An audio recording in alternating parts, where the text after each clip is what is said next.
Good morning, everybody, and welcome to the final stream of Hardrock 2023. How you doing, Maggie Gutierrez? I'm great. I am surprisingly awake and alert. How about you? I'm ready to go. I'm ready to go. I got a cup of coffee here, so that's a start. Well, we've got 2 hours, 1 hour and 55 minutes left on the clock. Let's jump right in. Who's out there? Who's on their way to Silverton? Well, I've been tracking Pam Reed. I think we have about 14 or 13 so individuals who made it past the KT cutoff. That is the last cutoff before Silverton, and we are following the trackers down Bear Creek, and we have a runner pretty close to, I think, the finish. Yeah, I think there's going to be a lot of people finishing between 5 and 6, it looks like. Some of our favorites we've talked about throughout the live stream, Anthony Culpepper, looks like he might be past the river. His tracker hasn't pinged in a minute. I had Betsy Kalmeyer in here, but I lost her on the tracker, so we'll see. And everybody, to continue on, so we can get everybody up to speed, folks needed to be through the KT aid station at, I want to say, 2:30 a.m.? Does that sound right? Yes, that sounds right. So folks that didn't make it there were not able to continue. But, here's a runner cam. And this would be 2:23. Is this Chad?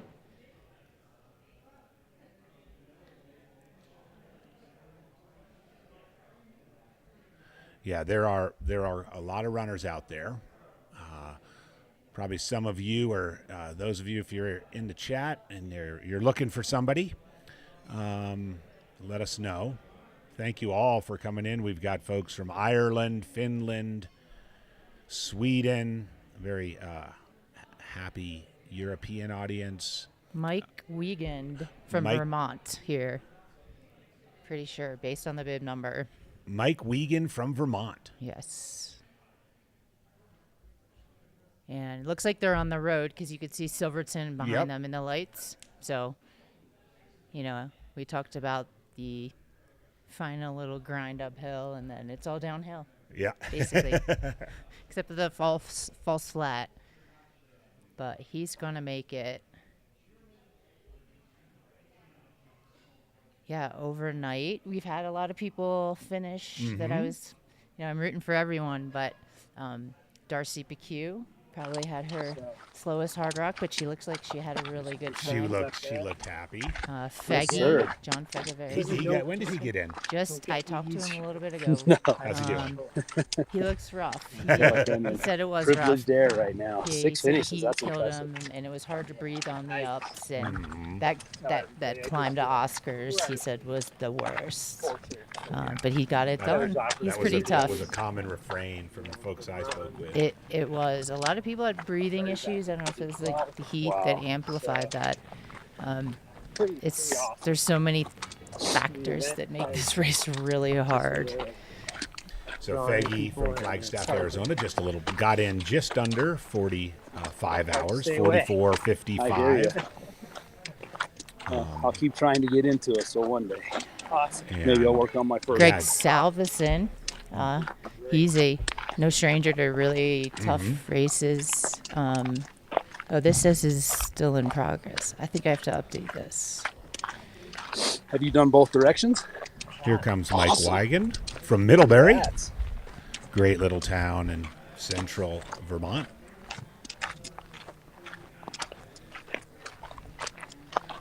Matt Hagen on his way into the finish. And how long did you pace for? One of the doublers, Western States Hardrock doublers. As is Faggy. Yes. So I think Matt might be the last. I got this. Besides Pam. Besides Pam. Pam's got her other triple going, but she's a Western States Hardrock doubler. Oh, Amanda Grimes, Silverton local. Silverton local. Yep, she's making her way down. She says she uses every bit that she's allowed to be out on the course. So she looked like she was having fun. I believe that. Some of the stories throughout the day that happened, I think Emily Halnan, the woman who got in at the last minute, ran with that much stoke every time I saw her up into the finish. No lie. Her crew was the most colorful. That was like a, last minute, hey, we'll help you out. We had some drag queens helping out, and everyone had a lot of glitter, and it was a very joyful finish. He's making his way down to the street. Great runner cam work right here.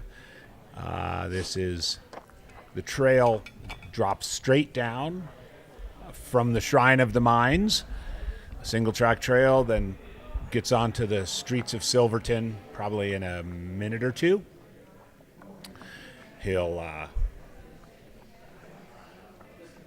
continue in this direction downhill, make a left-hand turn, see the school come into view, and make a right into the finishing chute. Should be celebrating with that kiss of the rock momentarily.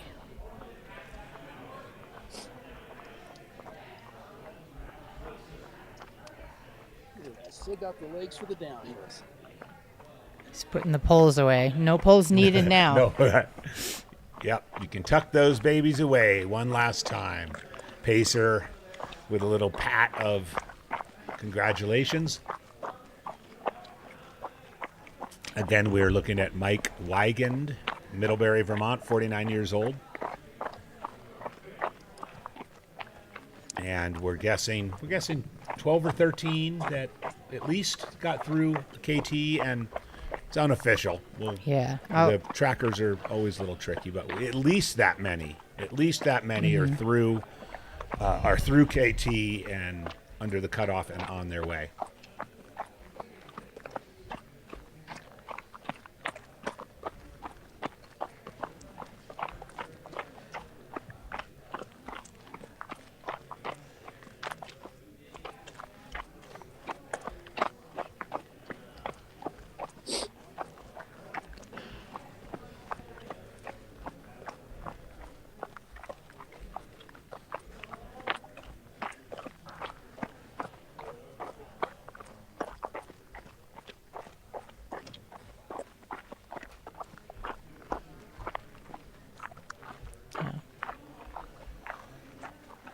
Here's Mike. That to turn straight and then a right, I think, is where we are.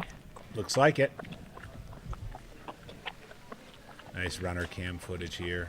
Mike Wigan from Middlebury, Vermont. Yeah, good job to all of the runner cams everywhere. I know the finish line guys have been, running back and forth. Oh, yeah. In the heat and now in the middle of the night waiting. Yeah, great job with those runner cams. Also, shout out to our friend Ishwar, who was set up in KT basically for the last 2 days, getting us information. Yeah, it's really been a cool network of people just communicating on this WhatsApp to kind of tell us what's going on parts of the course. Yeah. So as Mike's coming in, let's give you a little bit of an idea of He was at the last aid station Putnam at 2:15 a.m. So 2 hours ago. Gives you a little idea of, congrats. That final 7-8 miles. Thank you. In about 2 hours. That's Thanks nice. for letting me join you for the last little bit. It's privileged. Picking up some audio from our runner cam. He's moving pretty good for, 4 he really 4:14 is, a.m. yeah. That's because that finish is right there. Mike Wagon. Sounds like you can hear some friends and supporters and fans. I think as the next couple of hours go on, you'll hear more and more people wake up and come to the finish. Yeah, Silverton will start to awaken into the chute.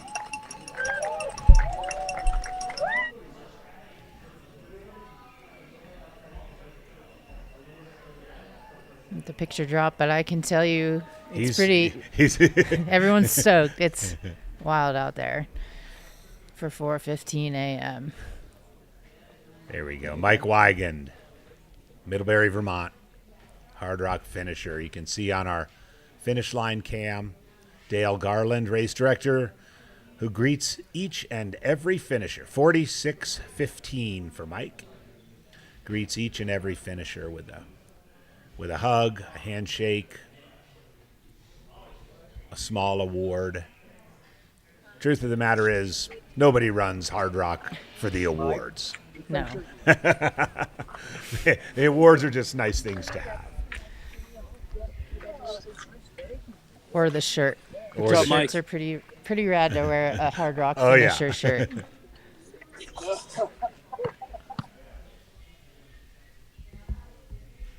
Okay.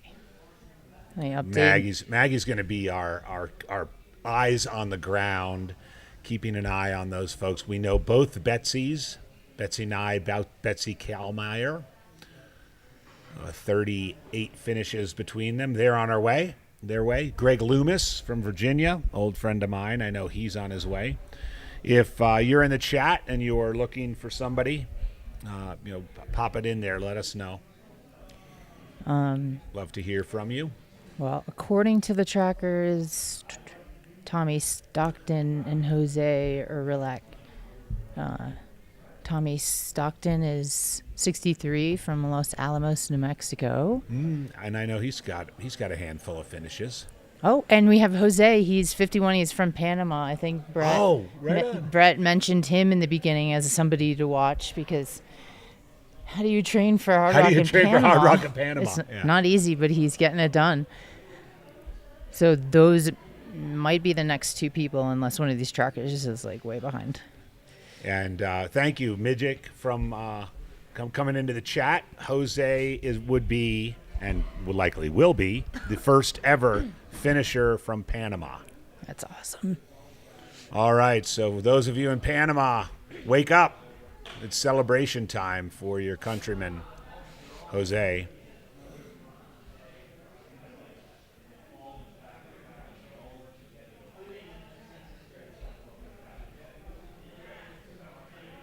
Yep, 51 years old Jose is, Panama City, Panama. Again, to give you a little bit of perspective, 2:09. So again, a little over 2 hours. He's been out from Putnam. Yeah, during the day, yesterday, it seemed to be an average of an hour for people to get down, and now we're towards the back of the pack where it's about 2 hours. So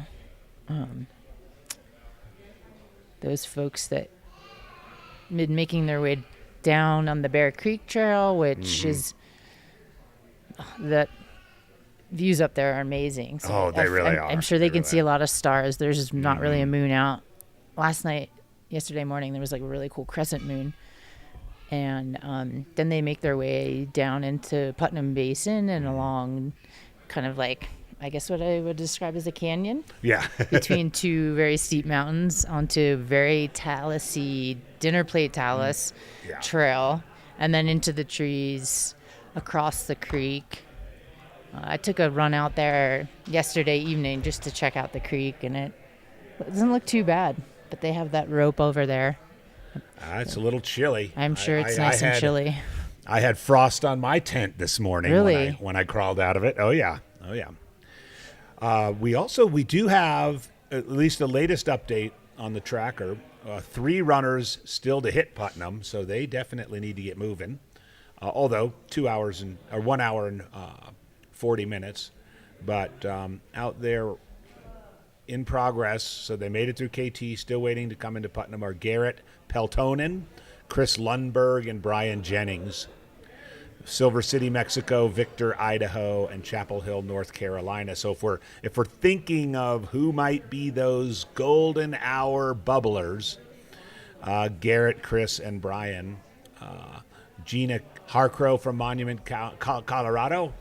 I know Gina well. She had a great run at Western States last year. She's in and out of Putnam about 35 minutes ago, making her way.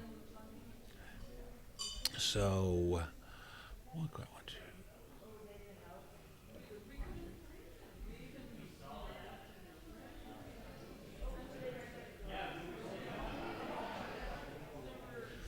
by my count, unofficial count, there are 23 with Jose on his way. There are 24 runners out there safely through KT and on their way to Silverton, still alive to make the cutoff. Let's see. Do we have eyes on anyone yet? It looks like they're pretty close to that turn. We do have our field cam Mason Boswell. He's the one who got the last runner in, so he's out there right now. Okay, Mason, good. Mason's our runner cam. Mason, thank you very much. From time to time, you might get our audio. We'd love to get your audio, of course, too, if you have a chance to. Jose might have made that. He might be coming down that single track into town. Oh, he might be that close. Yeah. All right, so we are looking for Jose. Here we go. From. How you doing? Let's see, trying to see get bib this audio. confirmation. Here. Awesome. What's your name? Jose. Panama. From Panama. All right, man. You're almost there. This is our Get that rock. first ever finisher All right. from Panama.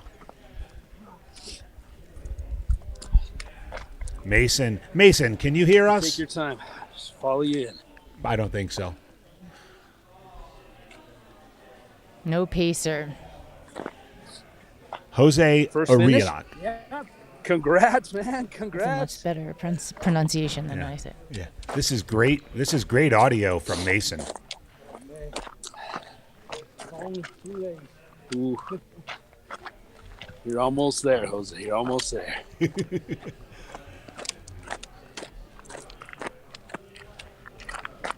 Jose Relock from Panama. Going to be in the next few minutes, probably 40, 46, 30 or so. You. I got to. How you feeling? I've got. Super tired. Yes, sir. Tired. Yeah, so happy. I've got to imagine in Panama City, he's got to do a fair bit of training on a treadmill or a Stairmaster or Bridge. a bridge or stadium steps or travel You got it, man. You a did couple it. of hours north to Costa did it. Rica. Big smile coming up here shortly. Thank you, Middigit. In the chat showing Tommy Stockton and Matt Hagan. You're going to go left on right our down way. here. I'll be with you all the way to the rock. All right. Love this audio. Mason Boswell out there.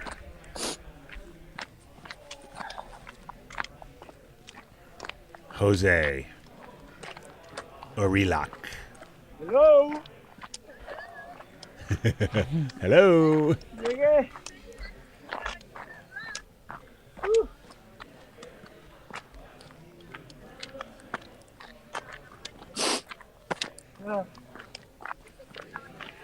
Jose's got a good pole rhythm going. Yeah, on he the does. flats.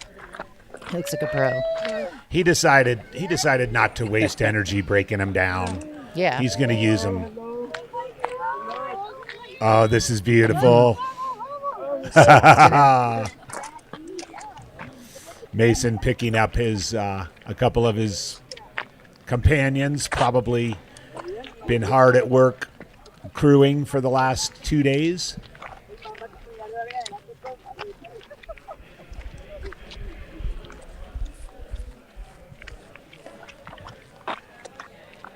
He's working into a running stride.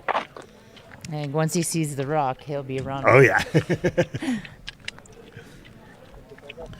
I had a bit of a death march in my 2016 run, and it was the opposite direction, but kind of came into town and could see the lights of the finish area, and it woke me up a little bit. I was able to run. I was probably able to drop like a 15-minute pace. How about your finish when you saw that rock? Yeah. I mean, I don't know if my run was fast, so yeah, it was probably about also 15, but I feel like I picked it up. Felt like a run at least. Yeah. I think one of the camera guys told me Mike Wardian dropped a 5:40 mile on his mile, and Did he really? yeah, he did drop Hillary as pacer. I told her no shame, he would have dropped me. I've never run a 5:40 mile in my life. Speaking of Mike, he's volunteering down here at the food table. Yeah. He finished the race many hours ago now, but in true Mike Wardian fashion, he has a volunteer shirt on, and he's washing dishes and slinging hash browns. And in fact, I think I'm going to go down and get a cup of coffee from Mike. I was trying to tiptoe around the Airbnb because we're sharing a house, and then I got here and I heard his voice. There he was. It's like, I've been awake 2 hours, Maggie. Here he is. Let's see You can hear Jose's finish. the cheering. I can't tell how soon the Mason, turn is. Our man on the ground, Mason Boswell, with this great camera footage. Jose Relock, the first ever Hardrock finisher from the country of Panama.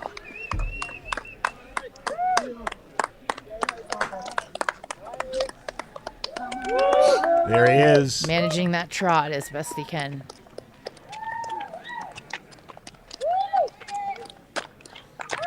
Jose, he's earned this.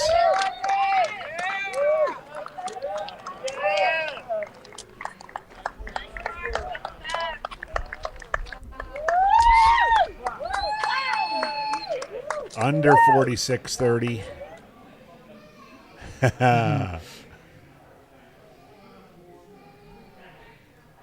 Jose Relock from Panama City, Panama, is a Hardrock finisher. And what we think is our first Our finisher first from ever Panama. Finisher from the nation of Panama.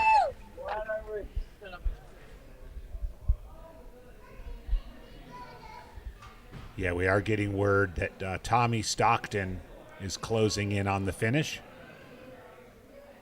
from Los Alamos, New Mexico. 63 years old. He was out of Putnam at 44 hours elapsed, so it's been about 2.5 hours for Tommy.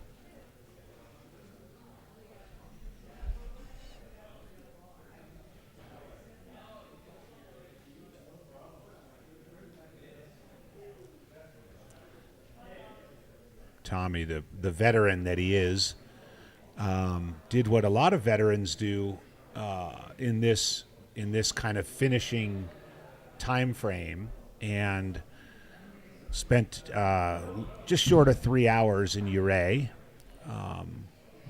breaking the run into 2 parts. I suspect he had a big meal, slept for a bit, and rebooted. He He left Uray. To give you perspective, he left Uray. Here's Tommy. He left Uray at 5:40 on Saturday morning. And here we are at 4:30 Sunday morning. So more or less, 22 to 23 hour 50-mile runs, if you want to think of it that way, with a 2.5 hour nap in the middle. Tommy Stockton, Los Alamos, New Mexico.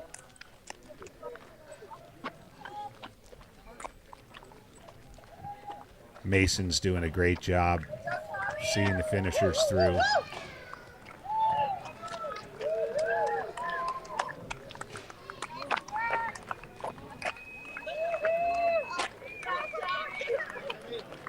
Into the finishing chute. There you go, Tom.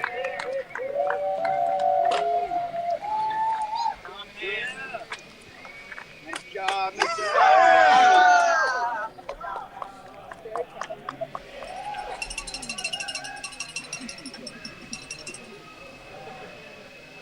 Hearing some cheers and a yeah. blender.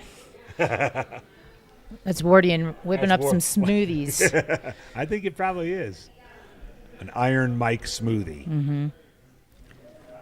So I think Matt Hagan would be our next person coming down, and then behind that on the Rainbow Trail, or no, they may be on the road now. Anthony Culpepper, Paul Sweeney, Paul Hoog, and Betsy Nye. All right. A little bunch. Yeah.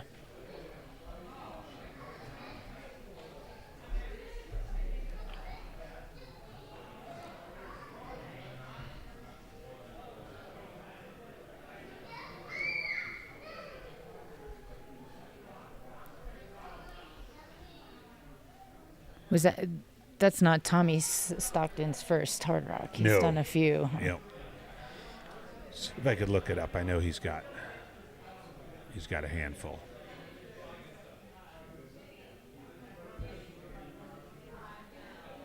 Do we have a finisher there? We do. Oh. Is that Matt? We have a finisher. Sorry, we didn't get that. Matt Hagan, Yeah, we're hearing from Seattle, Washington. He snuck in there. Snuck in, but Dale didn't miss him. Nope. I'm guessing a large shirt. We did Nice get job, to chat Matt. with Dale yesterday. Came in. Seems to be enjoying himself. The race is proceeding with nothing more than the usual glitches that happen in a 48-hour mountain event.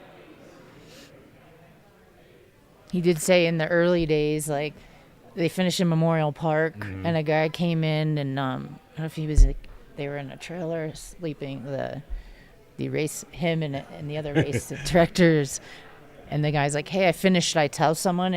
And Dale vowed never to miss another person again. Yeah, he had to knock on the door of the trailer. Yeah, to be like, hey, I'm done.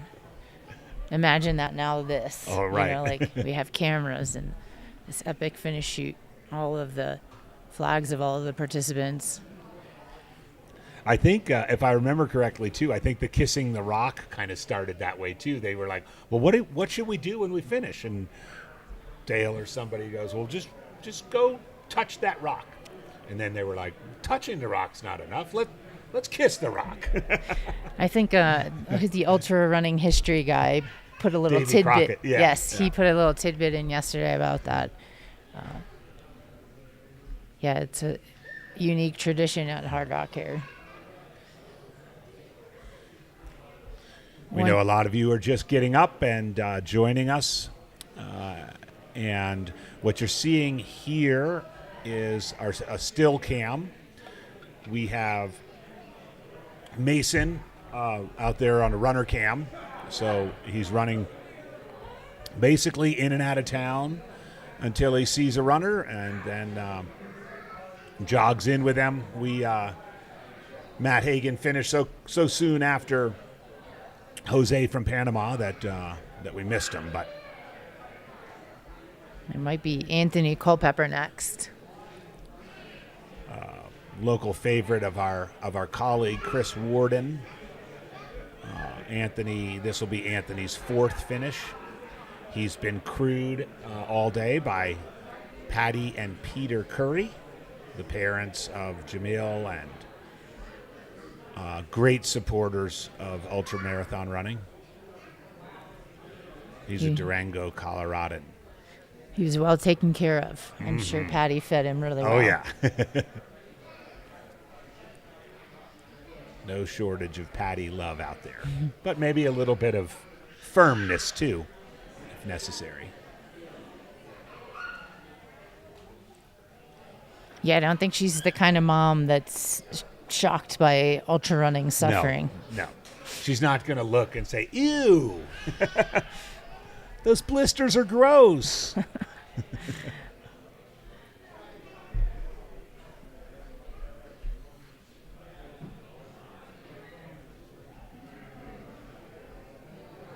One of the Betsy's coming too. Her tracker Just zoomed did a big ahead skip. into this group with this Paul, the two Pauls and Anthony. All past even it looks like They're on just the road climbing just up. about to the single track. Yeah. Closing in on that right hand turn. Yeah, Anthony down. may be turning soon. Mason's going to do a lot of back and forth. Oh, today. yeah. It'll be sprinting back, and then there's like a trot. Right, and trotting in down. and repeat. Yeah. It does look like we're at folks asking in the chat. The Betsy we're referring to is Betsy Nye. Yeah, sorry. Betsy Kalmeyer's just a little bit behind her, we think, or maybe more than a little bit, but still in the game. Yeah, Betsy Nye, 58 from Truckee, California.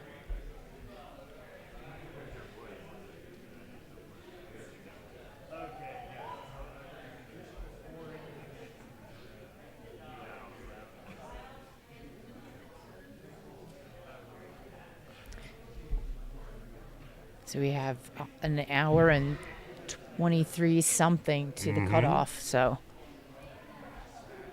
it's going to be a lot of action in an hour and 23 Yes. minutes.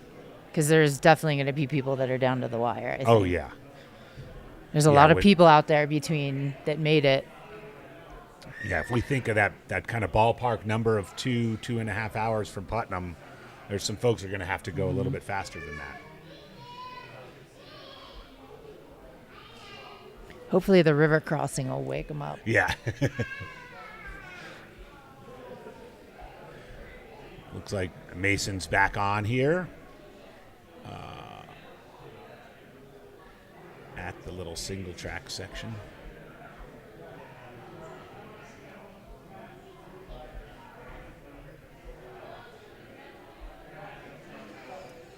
Congratulations. This may be Silverton. Yes. What bid we got here? 127. Congrats. All right, Anthony guys. Culpepper. Nice work. Anthony What's your name? Culpepper from Durango, Colorado. Anthony, great job, man. Great job.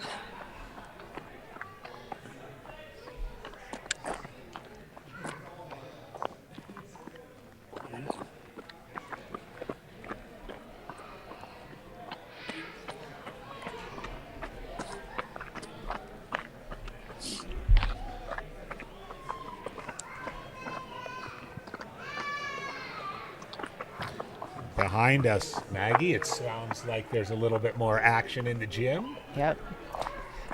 It's not a super cold morning, but it is chilly, so Yeah. people are taking refuge in the gym to wait for their folks to finish. Plus, Mike Wardian is here serving up some breakfast. Serving up so some breakfast. he's got some folks joining him. Again, Anthony Culpepper now on the road, heading down into Silverton. He'll make a left-hand turn in a few moments.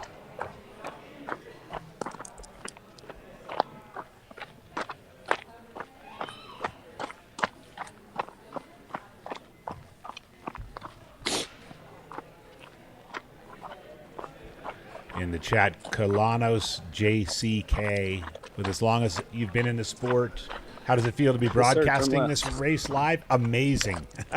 I never thought 15 years ago when I first ran this, or 25 years ago when I first ran my first ultra, that we'd have any sort of television coverage live of a remote 100-mile mountain race like Hardrock. It's just incredible. So we hope you've enjoyed the coverage. I know it hasn't been without its glitches and issues, but that's part of the game. This is a first time for all of us.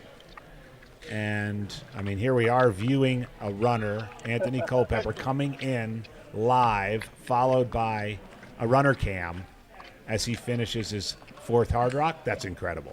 Oh, and he can still bend down to pick stuff up. Paul Hoog might be just behind him. It's hard to tell. Yeah. Oh.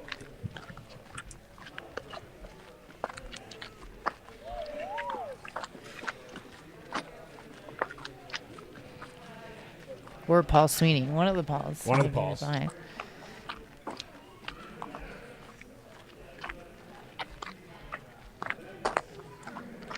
Again, for perspective, just from time, Anthony Culpepper was in and out of Putnam at about 2:38 actually, so he's 2 hours from Putnam, which is kind of what we're seeing folks need to do. Just want to get just a general idea of what people are doing that last 7.8 miles in.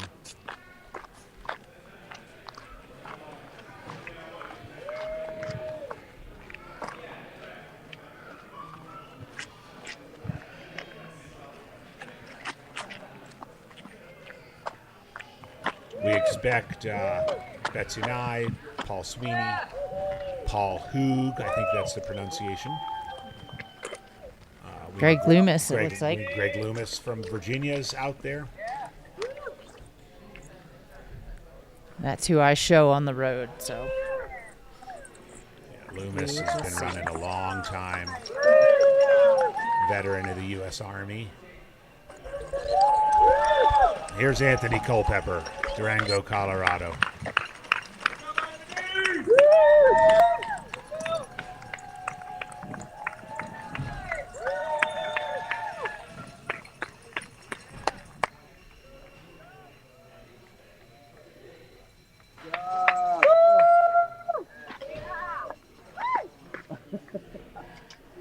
There it is.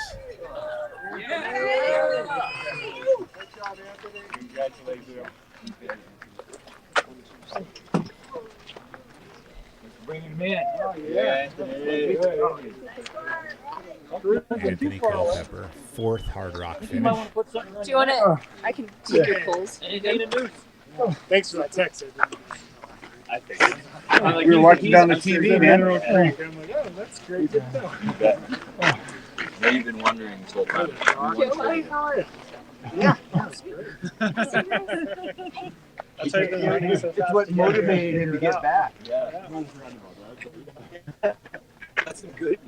You got to teach it for medium. I just looked at your real one. No, it's good. Oh, teacher. Medium.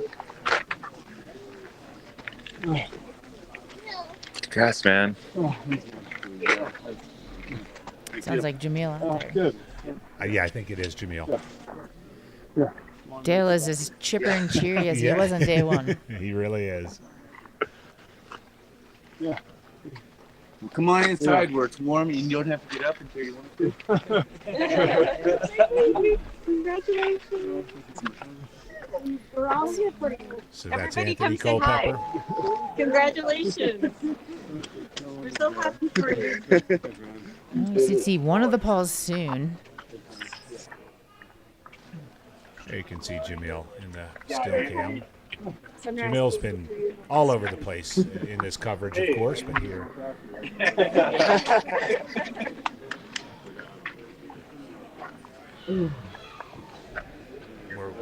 We're thinking this could be Paul Hoog. Don't have an eye yet on a bib number. He's a bit bundled up. And pretty close to the finish. And they just look at you. Yeah. And then. Sorry, sunrise. Morning. Did you just roll out? Morning, boys. Were you Yeah, picture in picture is the gym. Yep, looks like Jamil's heading into the gym with Anthony. Mason is out there with Paul Hoog from Boulder, 60 years old.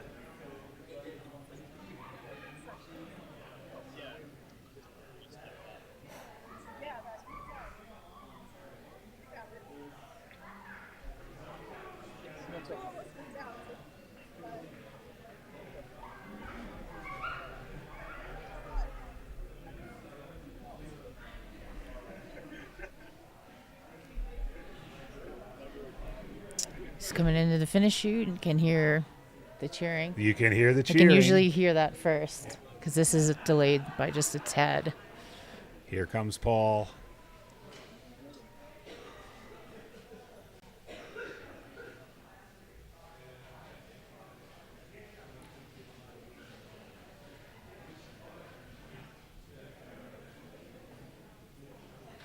We're 15 minutes away from the actual golden hour. Yep. I think 15 AJW minutes. is going to get real hyped.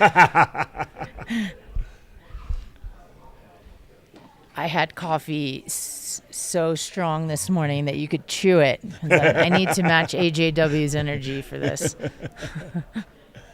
Yes, we are 15 minutes away from the golden hour. Is this the we other have Paul? another finisher picked up by Mason. Paul Sweeney Yeah. from Truckee. A 1-2 Paul finish. He's got a slight lean, but it looks like it's manageable. Blake Wood, in his pre-race interview, called it the Scotty Mills lean. I don't know if Scotty appreciated that or not, the lean being named after him, but I think Tracy Falbo is glad it's not the Tracy it's Falbo not the lean. Tracy Falbo lean. Yeah. One of the great mysteries of this sport. I know that there are professionals out there who know why it happens and how to get. You can see him kind of just listing to the left a bit. His pacer's helping him stay on track, but one of the remarkable things about the lean is that typically, he's probably been battling the lean for hours, and then he'll get to the finish and sit down for a few minutes and then get up and everything will be normal. It's one of the great mysteries, but It's happened to old runners, young runners. I think it happened to Sabrina Little once. Yeah, Like yeah. I It's blame not- everything on electrolytes yeah, exactly. or lack thereof. You can kind of get an angle. So that's kind of what happens. You get a little list, and then you just sort of wander to the side. It looks, when having spoken to people who've experienced it, it looks worse than it is. And if I'm not Maggie, I think I see a runner maybe 50 yards ahead that's running. Of Paul. Yeah, and I can't even tell if that really is Paul. I don't Right. know how they're confirming. So we do have two that are Because probably it could be pretty close Betsy together. Nye. It could be Betsy Nye. Or possibly Greg Loomis. Yep. That's Loomis. Okay. I know that stride anywhere. That's Gregory Loomis from Midlothian, Virginia. This is why we have you. You can identify people with a stride. You don't even need to look at their bib number. Multiple-time finisher. I want to say 5, maybe 6. He looks good. He does look good. Friends watching back in Virginia, I know a lot of you.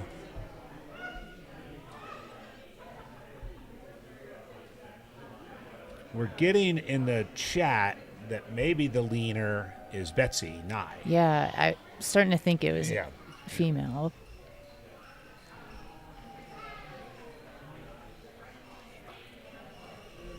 Thank you.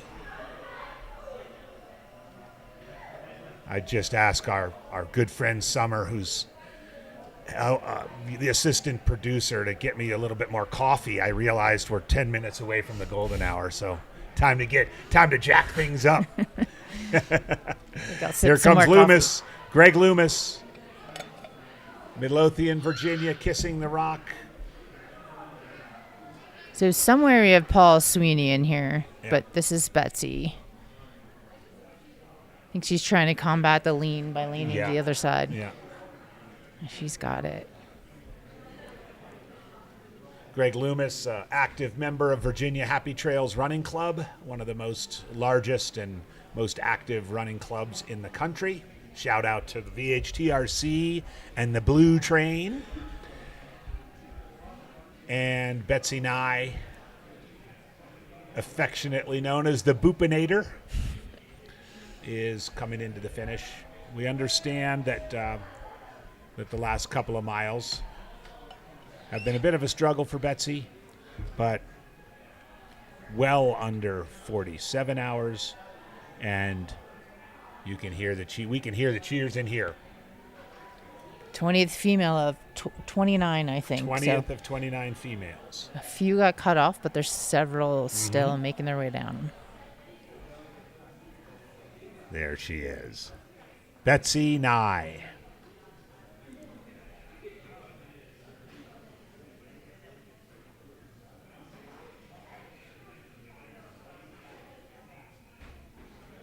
$46.50. That rock's serving another purpose right now. It's holding Betsy up. Yep. And so is that's Dale. another way to combat the lean. Dale is a substitute for Yeah. the rock when she needs to make her way out of the finish chute. Uncle Dale, as we've Uncle Dale, affectionately named him this week. So, yeah, in terms of female runners, we mentioned 29 started. With Betsy's finish, that's the 20th finish. There's still, by our count, there's still Amanda Grimes out there, Pam Reed, Carolyn Wallace, Jody Seminole, Brittany Klimowitz, and Betsy Kalmeyer, and Gina Harkrow. It's a good many. So that's a good many. And a pretty good finish rate Very good for the finisher. women. I'm going to just take a wild guess. Since last year there were 25 women starters, that 20 finishers is, if not a record, pretty close to a record. And with Amanda, Pam, Carolyn, Jody, Brittany, Betsy, and Gina on the way, I think it's a pretty safe bet that it'll be the largest number of women finishers at Hardrock this year, which has been a goal of the organization and, quite frankly, the entire ultra running community, to increase the number of women finishers at Hardrock and other events, Western States, UTMB, Wasatch, etc. So congratulations to those 20, of course, and good luck. Let's send out vibes to the 6 who are still battling their way in here. So a little update on the snail. Yeah. It has made its way. It's still in the trees, but it's approaching Mineral Creek. So we have about 3 or 4 runners behind it. Betsy Kalmeyer, our tracker just updated and is right behind the snail. So Okay. I think she knows what she needs to do. I think Betsy's run this long enough that she's familiar with the snail. I don't think she's worried. Hey, Ryan Nevius, thank you for your donation. Much appreciated. And Pam Reed is getting close to the road. Okay, so Pam is across South Mineral? Yeah, I think she was a while ago, and her tracker finally updated. Okay. She's moving along. Pam Reed splits time between Jackson, Wyoming, and Scottsdale, Arizona. I've been working with Pam this year. She's never had a coach before, but when she was taking on this triple, and she said, I think I'd like a coach, and someone said that you could do that, and so I've been coaching her, and she's been a blast to work with. She did tell me that we had a funny conversation. She says she thinks she's uncoachable. So I'm not exactly sure she's been doing exactly what you told her. No. Probably hasn't. nothing. She just likes to chat with you, I think. Basically, after about a month, she said, I really just want to talk to you a couple times a week. She admitted it. You're a therapist. She's like, I know, instead. I Cheap know I should therapy. do speed work, but it says speed work here, but I'm just going to go out and run 20 miles. And then sit in the sauna. Yeah. And do hot yoga twice a day. Uncoachable is probably a little more critical than I would be. I would say uniquely coachable.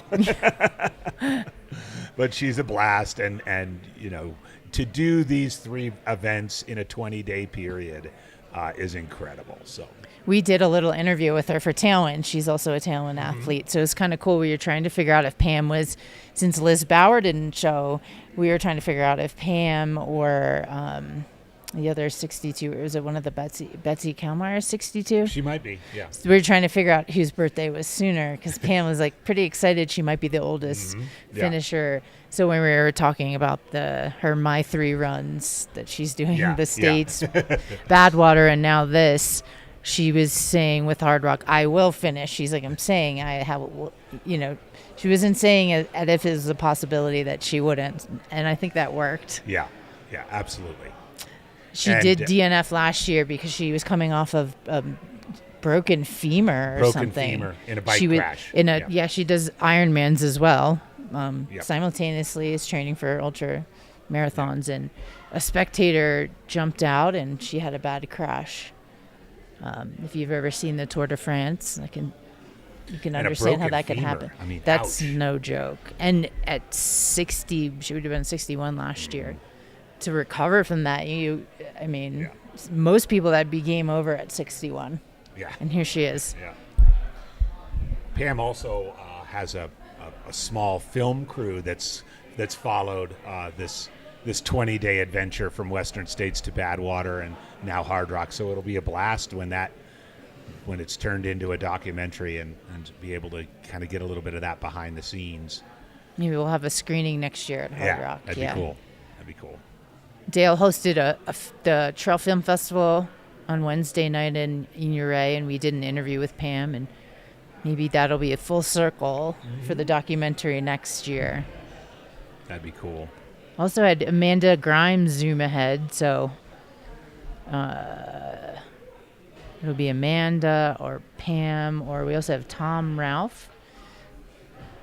It's bib 196. I'm trying to find Tom.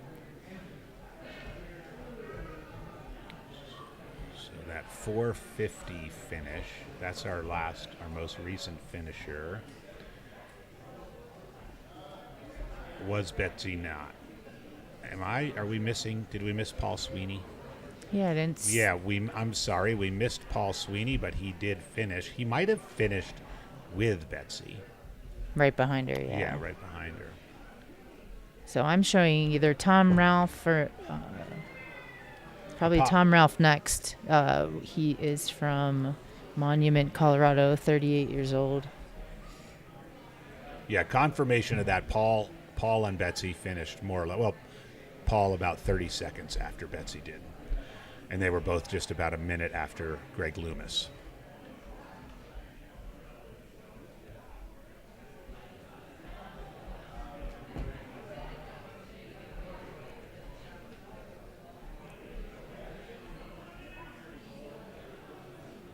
If this order keeps up, Pam Reed will be the 100th finisher. 100th. Yeah. How appropriate is that? We'll see. Yeah. She said this is her 112th 100. I don't know if she counts Badwater as 100. It's 135. Yeah, she probably does. Probably does. What does she count? Cocodona? Unless she has a separate category for 135s. And 250s.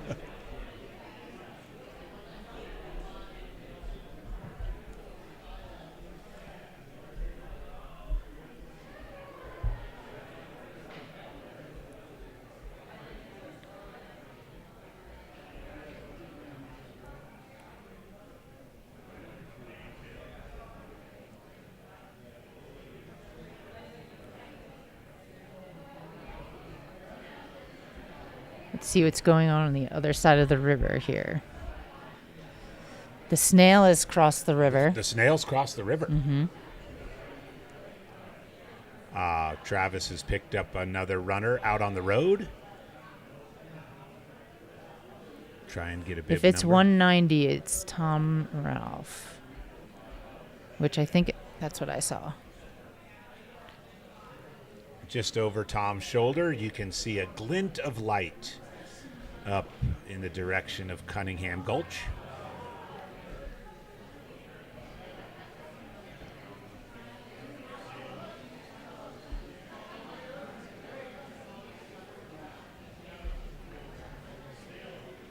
Again, as we're tracking times in from Putnam, Tom left Putnam at 3:11, so he'll be, again, as we're sort of tracking, right around 2 hours.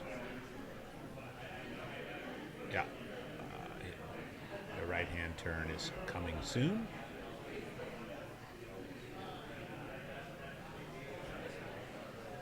I want to just go back to Anthony Culpepper for a second, because I was mentioning Tommy Stockton and that and that strategy of breaking the race into two chunks with Ure in the middle. Similar to Tommy, Anthony Culpepper had a 2 hour and 47 minute stop at Ure. I suspect probably did a little bit of sleeping as well, as that was between 3:25 a.m. and 6:12 a.m. So it's a strategy that definitely works for runners who know there might be, golden hour or close to golden hour finishers. 1 hour to go. And ladies and gentlemen, out there in YouTube land, welcome to the golden hour of the 2023 Hardrock 100. We have had 97 finishers, 20 of whom have been women. We're watching Tom Ralph right here. And tell your friends, fire up the coffee. East Coasters, y'all should be awake. 7 o'clock on a Sunday morning. And come on and join the fun here in the live stream and watch these warriors close out their 2023 Hardrock experience. There's more people awake in Silverton today than there normally would be at 5 a.m. probably. Mm-hmm.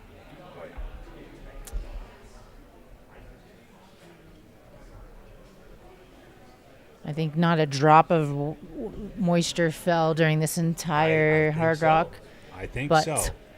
We've had, I don't know that I can say officially record temperatures, but it was pretty darn hot. If it's not record temperatures, it's pretty close. Yeah, and it felt like it was 90 at all times in the sun. It did. Just standing around, it was really warm. And I think that caused a lot of extra issues for folks. Brian Powell, who lives in Silverton, says 80 degrees and no clouds feels like, you're sitting on the sun here in Silverton. I saw you talking to Brian last night. You give us an update on how his fishing went. I don't think he caught all 4. I saw him on the Rainbow Trail. Fish Rock, no, he did have 3. He caught 3, 2 cutthroats and a rainbow. But he was unsuccessful, so he'll have to come back again next year and do it. He can do a recovery fish today.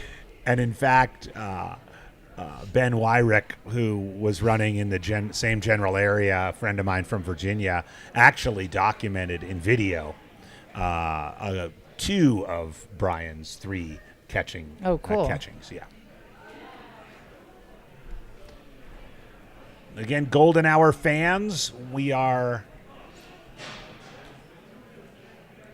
I think we have 2 runner cams going. That's Amanda now. Grimes. There's Amanda Grimes. So we have Tom Ralph, who's coming down the single track, and there's Amanda Grimes getting near the single track. She is home, literally, now. Silverton She lives zone. here.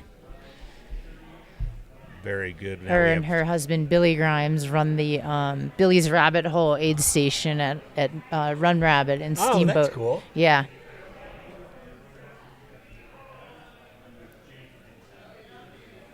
Amanda, the 21st female.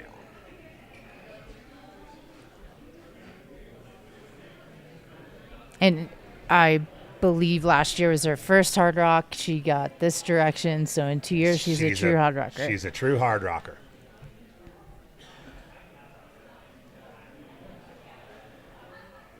Since they're so fresh in her mind, having done one and then the other, I'd be curious about her opinion of which direction's harder. Well, conventional wisdom is whatever direction you're doing is the hardest. Yeah, I talked to Jesse Haynes after, and he said this way is way harder. You're right.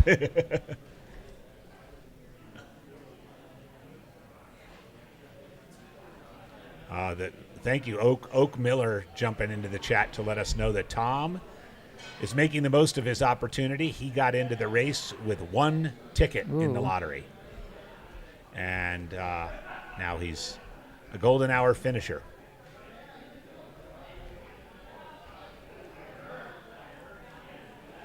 Maggie, you can just hear the noise behind us. It seems like every couple of minutes there's a little bit more chatter back there, a little bit more excitement and drama as we make our way into the golden hour.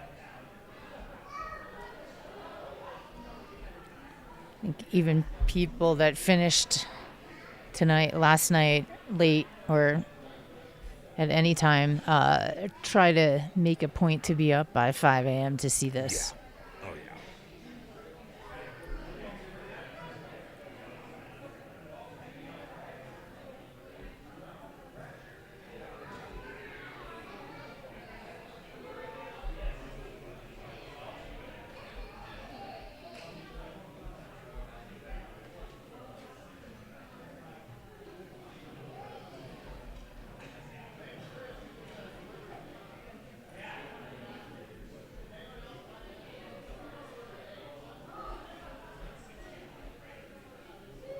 Tom Ralph in town.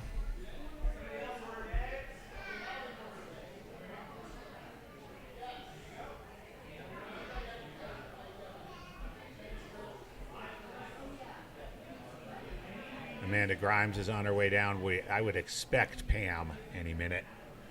She's probably on the road. Either Pam Reed or William Luter will be the next people we see.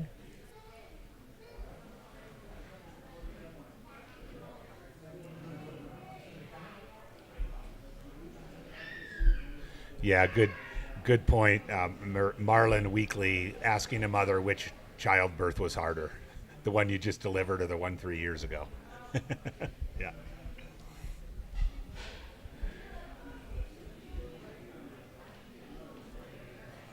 And Tom making the turn. Looked like he just wiped a little bit of dirt from his eyes, or possibly a tear. Wouldn't blame him if it was either one.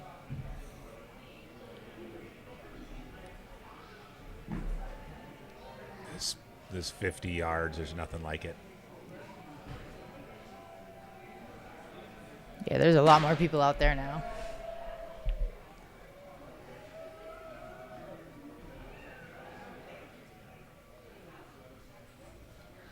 Tom Ralph, Monument, Colorado. One ticket in the lottery.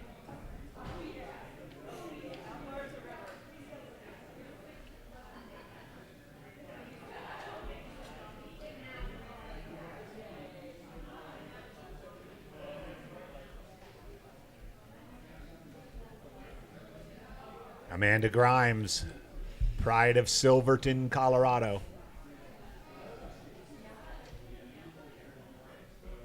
Yeah, she left Putnam 2:52 a.m., so we're at like 2:16-ish, 2:20. Midget Egg, who's keeping an eye on the snail for us, noted that Betsy Calmare just went ahead of the snail. Good job. She knows. Next year, we got to get Jamil to set up a snail cam. Yeah. We'll have someone dressed as a snail. We'll have someone dressed as a following, snail out there. just creeping along. That would be impressive if we could have someone run that steady pace. Exactly. Run the snail's pace. It would be quite an effort on the uphills. And painfully slow on the downhills. Right. Snail Cam. That's Amanda's dog. Yeah. I forget. We both finished with our dogs last year. Oh, did you finish with your dog? Yeah. He. Where did he pick you up? So in the other direction, did he go out all the way out? To No, he's 13. So also, just, he pulls. Just kind of down the main drag a little bit. Yeah. He's a puller? Yeah. He and just down the finish chute. Okay. And yeah, my feet weren't ready to be pulled. So. Yeah. I bet. Yeah. But yeah, her pupper is much younger, so he's doing a little bit more distance here. Also a puller, and I assume that's Billy next to So her. yeah, that's what I was wondering. The gentleman there must be Billy, with whom she owns the business. That you were talking about. That's the aid station. It's called Billy's sorry, Rabbit Hole. Yeah, Oh, it's a not business. Yeah, it is a business. they An aid serve station free business. pancakes. Yeah. Look at that. She just.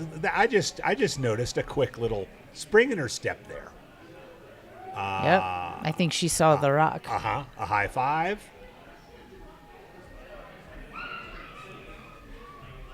Yeah, Ian noticing in the chat too the poetry of Pam potentially being finisher number 100. You can't make that up, can you? Amanda. She's going to savor her little run down the chute. No reason to rush at this point.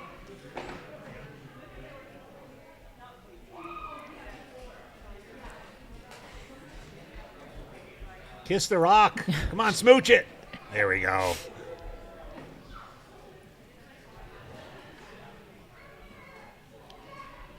Both directions. We'll ask her which one's harder as well. Betsy Kalmeyer looked like she's riding the snail in now, actually. Well, maybe next year we'll give her the snail suit. I wonder if she'd appreciate that. So we are waiting on William Luter. He may be next, or Pam Reed may be next. Yes. Or possibly Carolyn Wallace zoomed ahead, or Jody's Seminole. It's hard to tell with the trackers.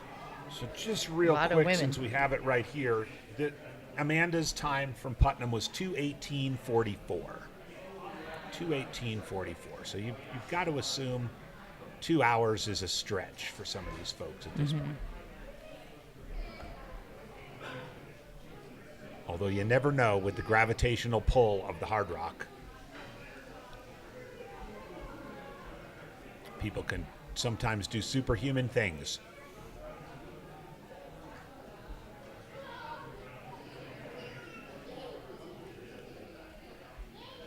Okay, and Pam And we got a runner cam up on the road. left Putnam a minute after Amanda, so Okay. you'd imagine Okay. she might be a tad slower. Maybe this is William Luter. Runner cam got back out there. These runner cams are getting a few miles and a few bit of vert in this pre-dawn. William Luter, we think this is. Wilmette, Illinois.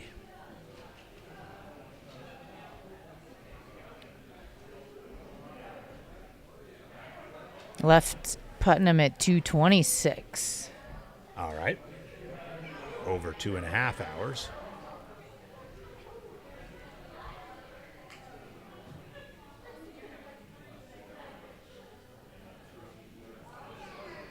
Everybody's in their own little world of suffering at this point. Until it all disappears when they make that turn. Yeah. You're miserable until you're not. William Luter, Illinois. What I saw happening yesterday is people would be adrenaline, they'd be wide awake, super chipper, and 20 minutes later that would wear off.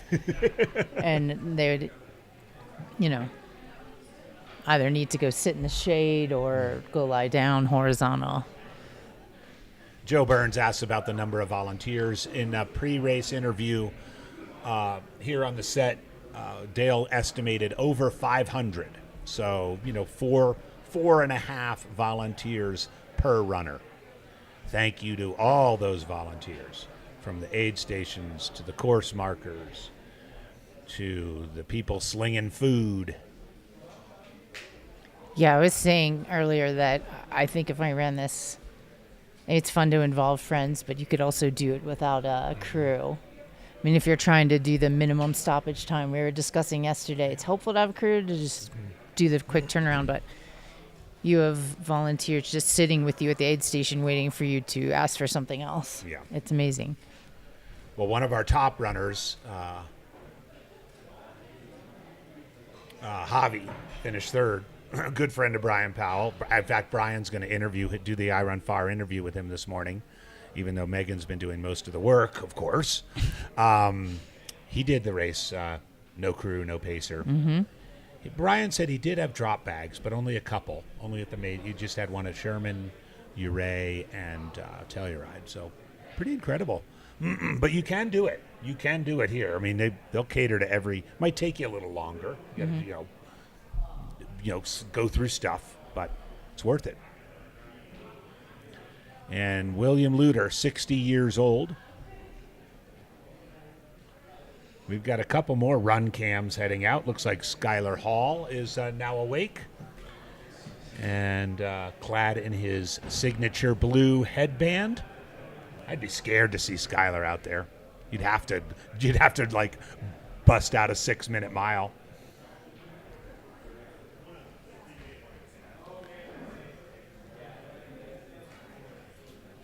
All right, 45 minutes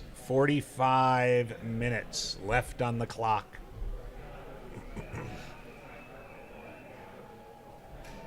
What started at 6 a.m. on Friday, July 14th,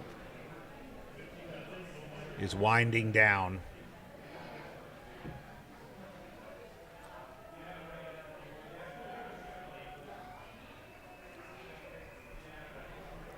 We can hear cheering, so he is close. Gina just updated ahead of the snail. All right, All they're right. jumping ahead of that snail. Martha Holzer asks for those folks who look like they're behind the snail. Pardon me, Martha. Martha, we'll do that in a second. We have a finisher with now William Luter, Wilmette, Illinois. 99th finisher unofficially. And this may be Caroline Wallace, because it's not Pam Reed. Because it's not Pam Reed. It could be Jody Seminole, though, too.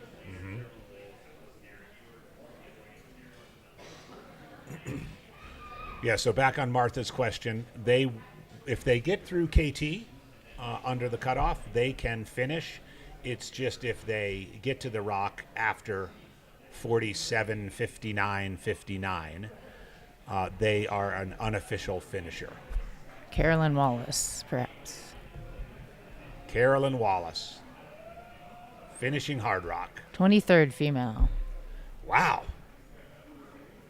629 females total. That's amazing. 23 out of 29. So far, we have and there's a few more possibly out there. 4 more. She's moving. Boom, there it is. She's getting some dust out of her eyes also. Another Ohioan. Yeah. Is that what they're called? Ohioan. So Illinois and Ohio for the last 2 finishers. Midwesterners out there in the chat. Feeling the love. I paced Leadville many, many times at the first time was going up to Hope Pass and just chatting with different pacers that were around us, not the runners, because everyone was suffering, and just asking where everyone's from, and they're all from the East Coast. So Yeah. the back of the pack will see a lot of flatlanders, as they call them.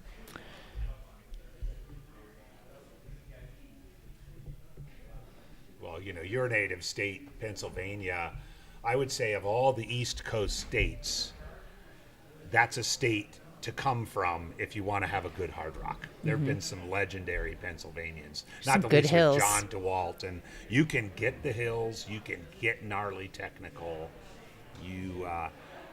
Miles, that I think is Pam Reed. Is this, and that's, yep, those are her There's crew. Pam Reed. Yeah, Pam. Coming into the finish, 62-year-old She looks great. From Jackson, Wyoming, and Scottsdale, Arizona. Finishing up her crazy 20-day Western States, Yes, Badwater, and Hardrock all in the same 3-week span. Amazing, Pam. And Pam, you're not uncoachable.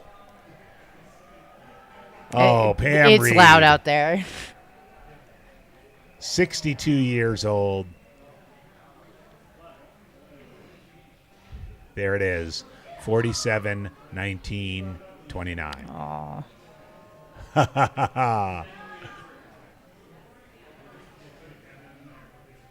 She's too tired to even tell Dale a story.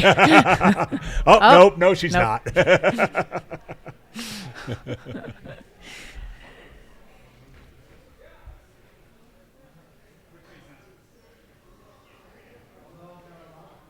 She might be 24th female, because wasn't Carolyn 23rd? I think so. Yep. Oh, Dale's going to turn her headlamp off. Dale is a full-service Yep. race director. Mm-hmm.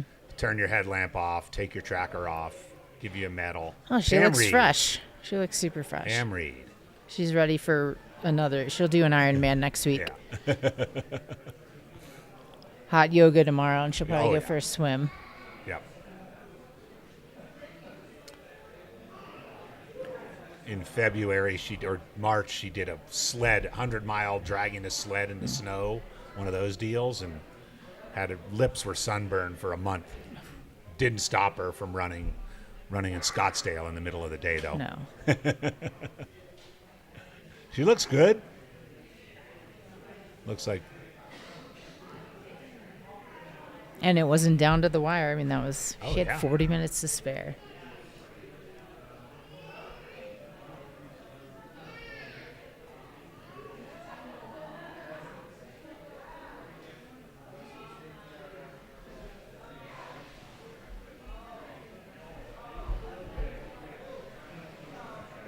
We're perhaps waiting for Jody Seminole or Brittany Klimowitz. So since we're sort of tracking the splits in from Putnam, Pam did 2:26, 2 hours and 26 minutes from Putnam to the finish.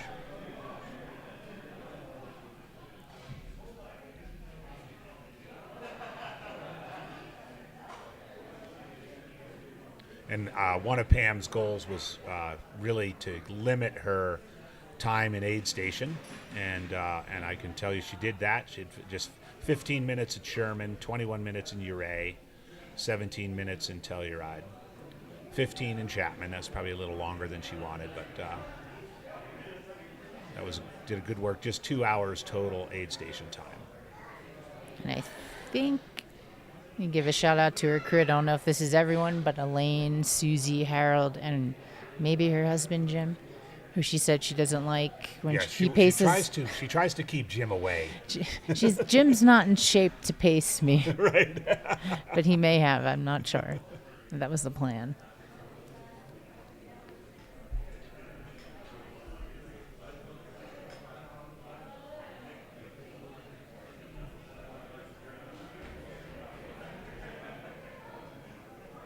Yeah, Aid Station Fireball confirmed Pam is doing Kona this year. Recovery Ironman. Yeah. And that's in October. She'll Yeah, fit a few things in between that. Yeah, that's here we go. 2:04. 2:04.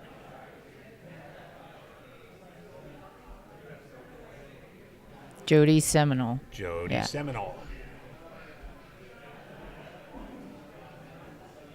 Omaha, Nebraska, 50 years old. Nebraska.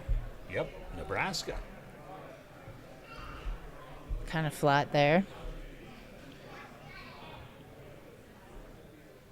Left Putnam at 3:25, so she's right about tracking for 2 hours.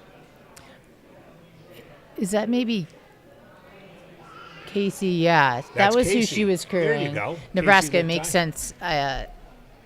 Jody might originally be from Canada. But the Nebraska connection makes sense. It really does. I would love to see Casey get in and come out here. She is one flatlander that can crush altitude. I agree, and she's disciplined. She dutifully gets her qualifier every year. You know, Western States is not a Hardrock qualifier, so she's run High Lonesome, the Bear, a couple others just to keep that qualifier fresh.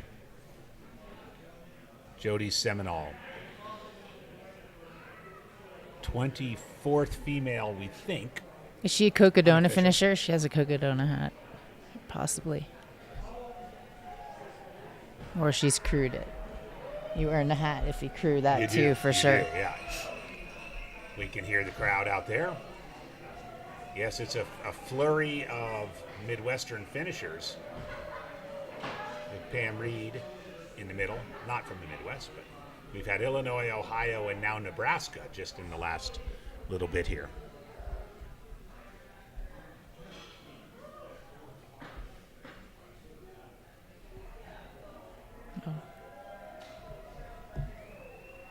The sun is starting to pop up. You can see it's getting light. And with each runner, the crowd at the finish line grows, as we're now 35 minutes left on the clock. Jody Seminole, Omaha, Nebraska, 50 years old, Hardrock finisher.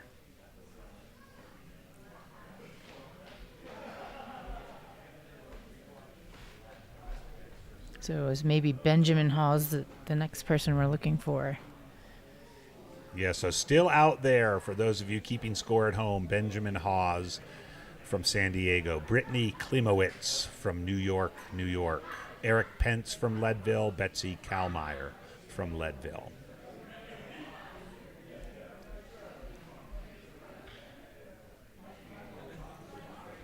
We know that many of you are, and then of course the snail. We're not sure if the snail's from the Midwest. I would suspect not. Suspect it's more of a high altitude snail. So folks were asking about people who I think someone else is coming in. Yeah, I can looks tell like it, or sounds like it. From the sounds. It's probably Benjamin Hawes. Possibly from San Diego. Big Smooch of the Rock, 47-26. Big pat of the back from Dale. Congratulations, Benjamin.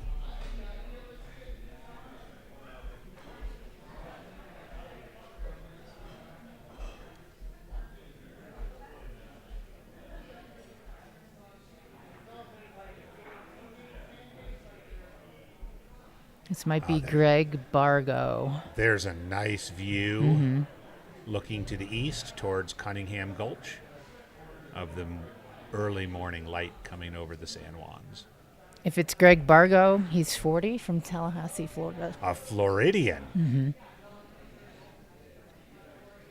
Those folks have to hit the bridges.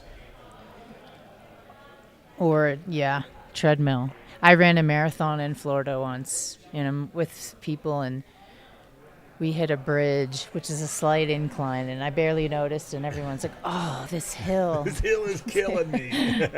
That's when I dropped them all. But 100% humidity all of the time, which we did not have here. No. Look at that sunrise. Sunrise over Silverton in the golden hour.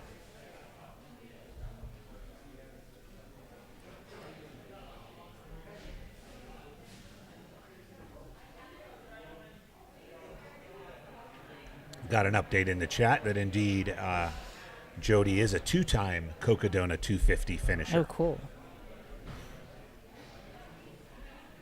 So this is not her longest time out there, for sure. So we're thinking this is Greg Bargo coming down the single track. Looks like Betsy Kalmeyer might be behind him. Mm-hmm.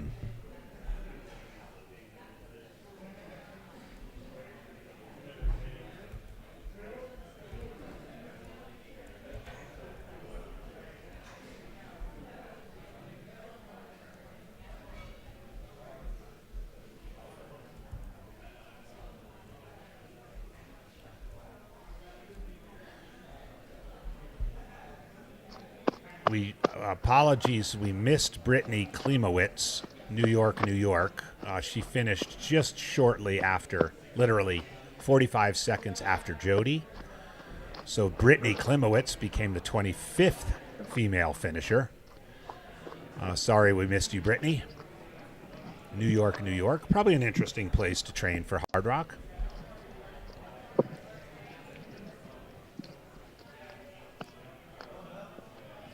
And Betsy Kalmeyer and Gina Harcrow, two remaining women on the course, left Putnam at 3:42 and 3:46 respectively.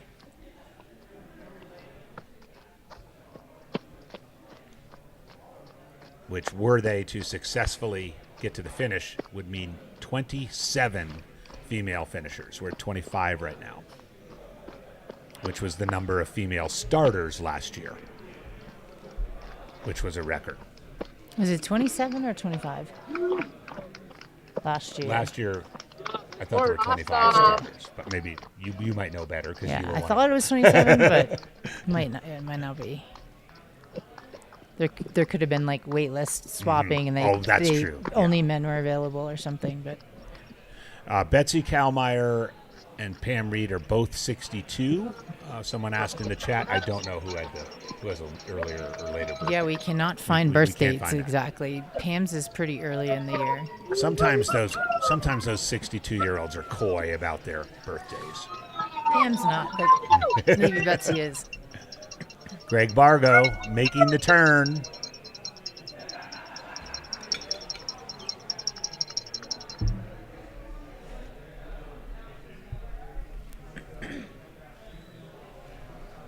Again, we did.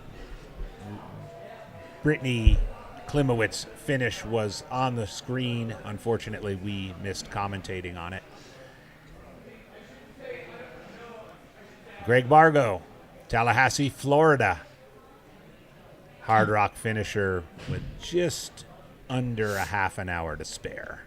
We are in the last half an hour of the golden hour. So I think Betsy Kalmeyer is who we might be looking for next.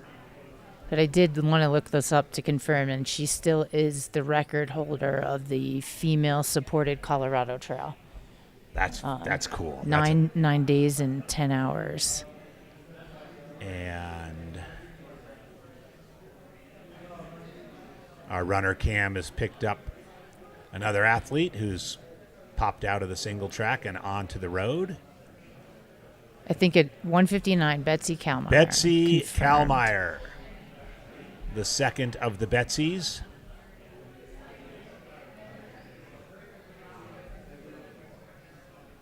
She's moving well. How many Hard Rocks is this for her? I want to say 18, Oof. but it might even be more. If someone in the chat knows, I know that Aid Station Fireball is here. If you could give us the number of Hard Rock finishes for both Betsies, that would be great. Corinne Chauveau, one of our other announcers, paced her Oh, yeah. for a good bit yesterday. She's moving well. Good job, runner Cam. Left Putnam at 45:42 elapsed, and now we're at 47:33. So she did sub 2 hours from Putnam. Maybe the two oldest women were getting a little competitive. Yeah, they I might could have. see that. Yeah, Pam's not competitive. No. I don't know Betsy, but I would imagine with what she's done that you have to have a bit of a competitive edge. Absolutely. Yeah, Jory asks, is this who Corinne Chauveau paced? Yes, it is. Scotty Mills in the chat, thank you. This will be Betsy's 21st Hard Rock finish, according to Scotty, and I think he's probably a reliable source. Also, I think I remember a story around this in her Colorado Trail, but Hal Corner beat her time 3 days after. And I think she wanted that overall record. Oh, she's moving. Yeah. Betsy Kalmeyer, 21st Hardrock finish. Had it in the bag all day. 47:34.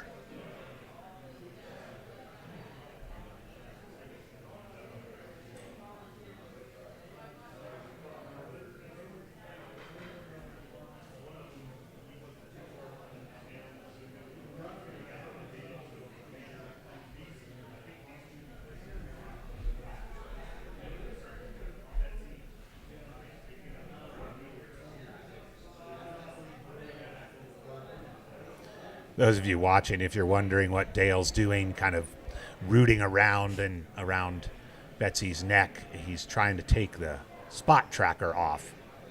Priority number one. Yep. Got to get those back. Yep.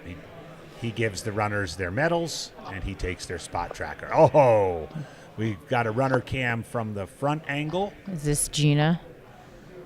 Gina Harcrow? Gina Harcrow. Perhaps. Could be. It could either be that her or Ryan Martin. Or Ryan Martin.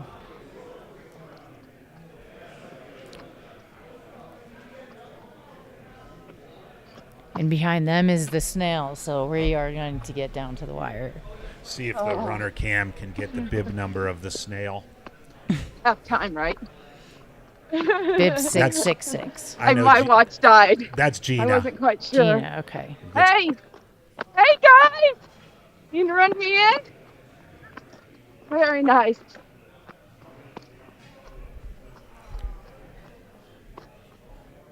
Gina Harcrow, Monument, Colorado. Finished Western States last year. Oh, she moved. Oh. 3:46 Hey, she left hey. Putnam, so this is less than 2 hours. Less than guys. 2 hours. Hauling. She knew she had to. Yeah. I left my yeah. phone on this rock climbing mountain. It fell out of my pocket. Her kids. I know Gina too was a weightlifter. Am I going straight? Yes. Well, you guys know where we're going? Gina was a weightlifter. Got off the list in early June. So, and she was planning all along to get in. Had one of those numbers where you just kind of Kids running backwards downhill. Hours, more like 8 years, but oh, I'm so excited. good audio.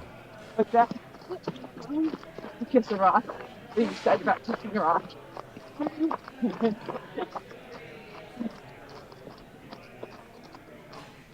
Hey, you want me to take a photo too? Yeah, I'm good. I'm good. Let's just down my neck. Yeah, it looks like she'll be. I was the last person in to the last cutoff.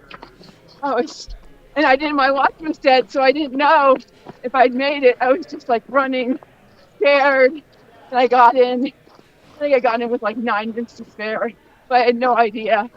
I was like, oh my gosh, can I still go? That explains the fast split. Yeah. That's running great scared. stuff. Gina said her watch died. Didn't know where she was. Found out she had 9 minutes to spare when she got out of KT. Thank you. Alrighty, feels good. Where is it? Her at Putnam, Oh, sure. she That's didn't Hill. even stop. In at 45:46, out at 45:46. Go get ice cream. True golden minute. hour finisher. Gina Harcrow, Sweet. Monument, Colorado. Oh my God. Sure, we have time. We have time. We're in the street. You have time, Gina. Thank you.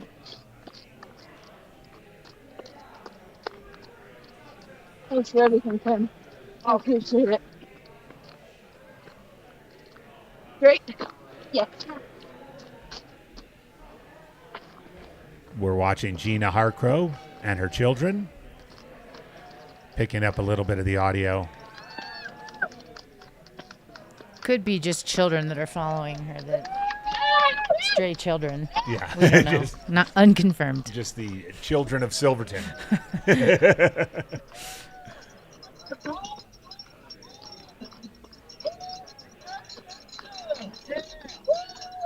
Great job, runner Cam.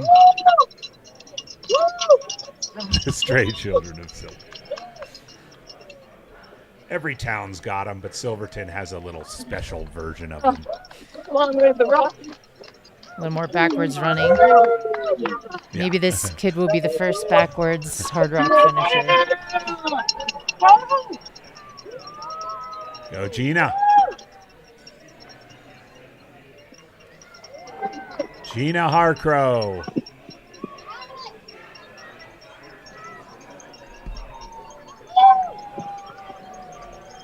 If you finish, they give you a kid.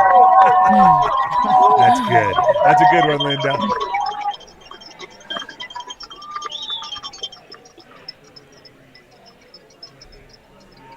Nice angle our runner Cam got. Again, what we heard from Gina is she was the last official finisher through KT. This is probably Ryan Martin. And another runner Cam has picked up.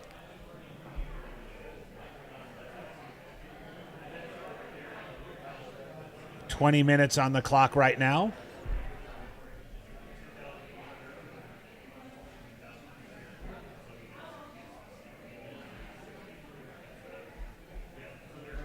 If it is Ryan Martin, he is 53 from Centennial, Colorado. There's an Eric Pence. There's an Eric Pence. That Leadville. just almost caught up to the snail. The tracker pinged again, so that's close. It's going to be really, really close. So we're thinking Eric Pence And might be behind Ryan Martin, and this is Ryan Martin. The only other possible going by the trackers is Chris Lundberg, which hasn't pinged for 34 minutes, and he was way up Bear Creek. And Chris Lundberg would have to have run an hour and a half really? From Putnam. And it's possible. Oh, it is possible. Yeah. Especially if he hasn't pinged in a while.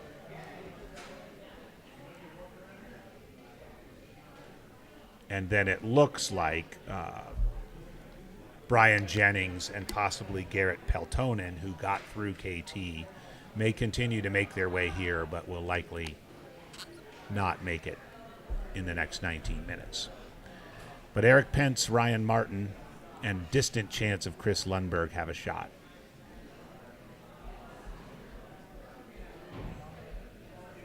And that might be it for the women.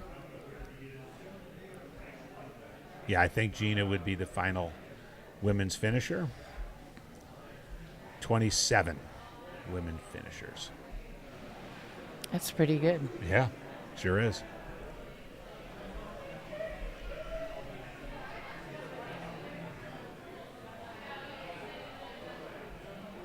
I mean, that would be the most. Yep. Ever.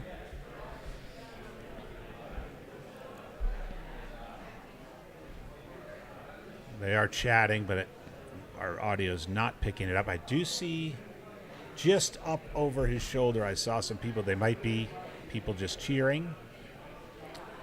Leave it to the chat. Inventing a new term. This is a real snail biter. You guys are good this early in the morning.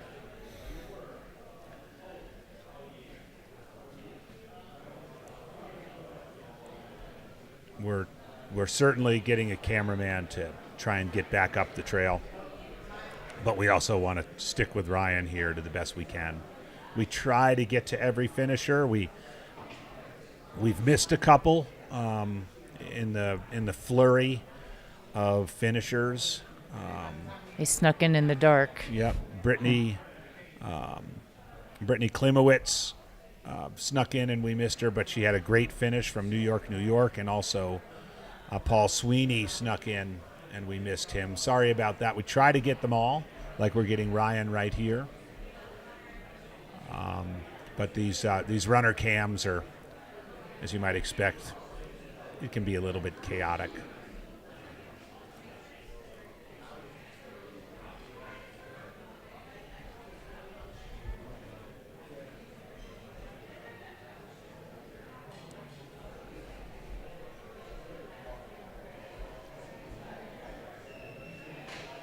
Yeah, I can hear the cheers. Mm-hmm.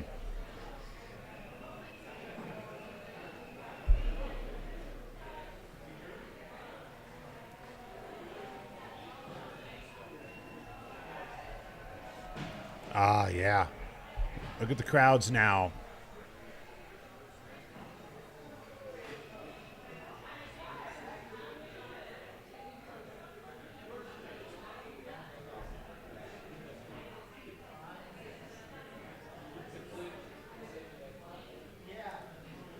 $47.44 and change for Ryan Martin. Well, Maggie, we got 15 minutes to go. We have potentially one more. We're thinking Eric Pence has a shot. Definitely will be a snail biter. A snail biter. Oh, we've got We've got our cam out there. This is probably Eric. Oh goodness. Coming up the road. Oh boy.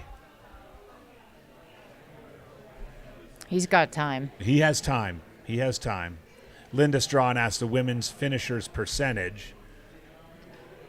Again, unofficial, but with 27 finishers and 29 starters, we're not going to do public math. So Maggie's going to whip out her 93%. calculator. 93% finishers rate. Yeah, thanks, Scotty, for Pam Reed. It was a fantastic finish for Pam, and not surprisingly, she looked great. We think this is Eric Pence. Oh yeah, Chris Lundberg's tracker just tracked. It's in the river now. Oh, So yeah, you'd really have to do a Mike Wardian style finish. So Chris will make it to the finish, I assume, but will be credited with an unofficial finish. Eric Pence, on the other hand, has 14 minutes left on the clock and is making the turn on the single track down from Shrine of the Mines.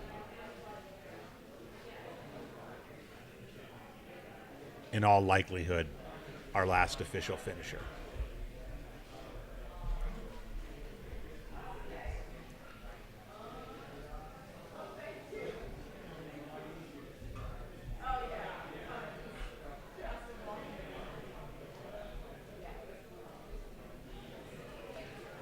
That means he would be 111th place. 111 out of Right. 146.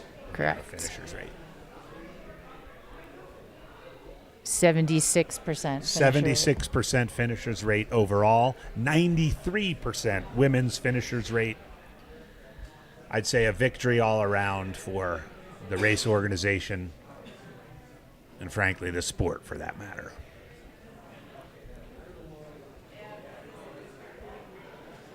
In what we're guessing is either record heat for Hardrock or close to record heat. And for these finishers, 2 days of record heat. And I would guess the heat took a toll on a lot of people who miss cutoffs, because I think the majority of people who drop from this race don't do it voluntarily, or sometimes medical issues pop up, but time cutoffs I think were the major thing here. Especially Animas Forks. Animas Forks had a 2:30 a.m. cutoff, and the heat really took a toll in that stretch from Maggie all the way up over Pole Creek. We talked about it in the pre-show. Exposed, high, and then again from Sherman going up the road to Burroughs. So those folks who missed it at Animas Forks, and there were quite a few, and well-known folks, Howie Stern, Blake Wood, Kirk Apt, that had to be a factor. The heat and the altitude, I mean, that's grueling. Yeah. This is Eric Pence, 57 years old, from Leadville, Colorado.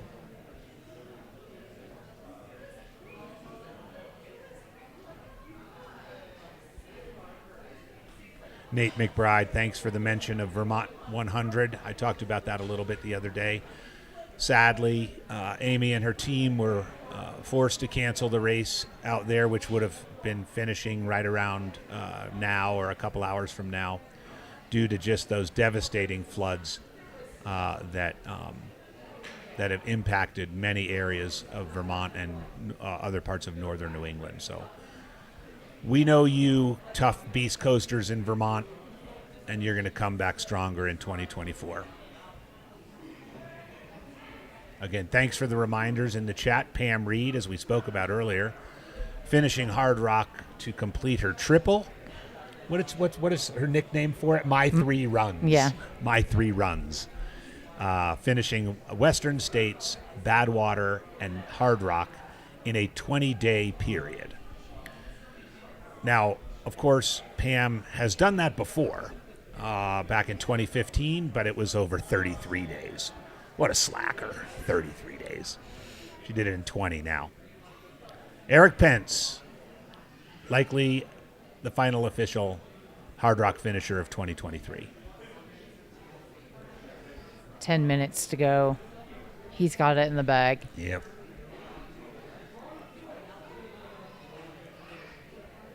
I think we did look up yesterday how close it's ever been, and there's bogey. Yeah, bogey was Yeah. 1 second. 1 second. Yeah. So you can only tie that. Yeah. I don't think we do milliseconds in ultra running. It won't be tied today. Unless Chris Lumberg's running 6-minute miles. Yeah. Feel for Chris. He just run out of gas. That's cool, though. I would imagine he would get that last distance. Just to say made it around. Oh, yeah. People wait seen it people happen. wait a long time to get into this Yeah. race. And nobody does it really for the medal or the T-shirt. Eric Pence, he knew what was going on. He spent 1 minute at Putnam, left there 45:35, so he's coming in about 2:16. His Putnam split, and let's take this in. A lot of cheers.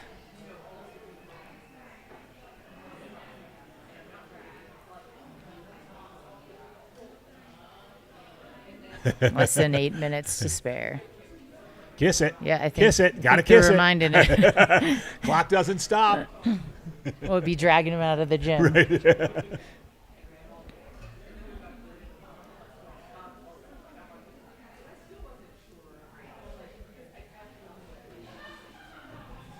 What a golden hour. Just a few minutes left.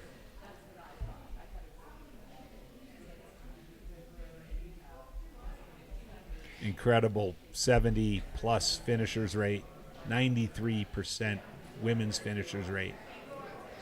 And I think just as exhausted as the runners and crews, volunteers are the live stream crew. Yes, indeed. And I came in for our shift.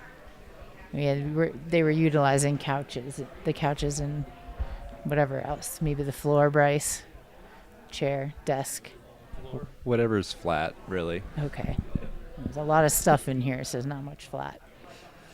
Yeah, when I got here, there was a pile of stuff over here on the couch, and Bryce said, "Should we wake him up?" Turned out the pile of stuff was Jamil. Wow, he actually found a right there, soft vertical surface. Well, at 7 a.m., this live stream will continue. We'll probably, close it out after 6 a.m., but at 7 a.m., we will be heading over to the Silverton Visitor Center track for the Hardrock depletion mile. Since there's been a lot of confusion around that is not the beer mile. I know nothing about the beer mile. This is not the beer mile. It is just a kind of Wardian-esque. Well, everyone's been up. Some people have finished Hardrock. We'll run a mile together. not together. People will race it. Some people will just jog it. But we'll have like all kinds of random prizes, and it will be live streamed for the heck of it. That's awesome.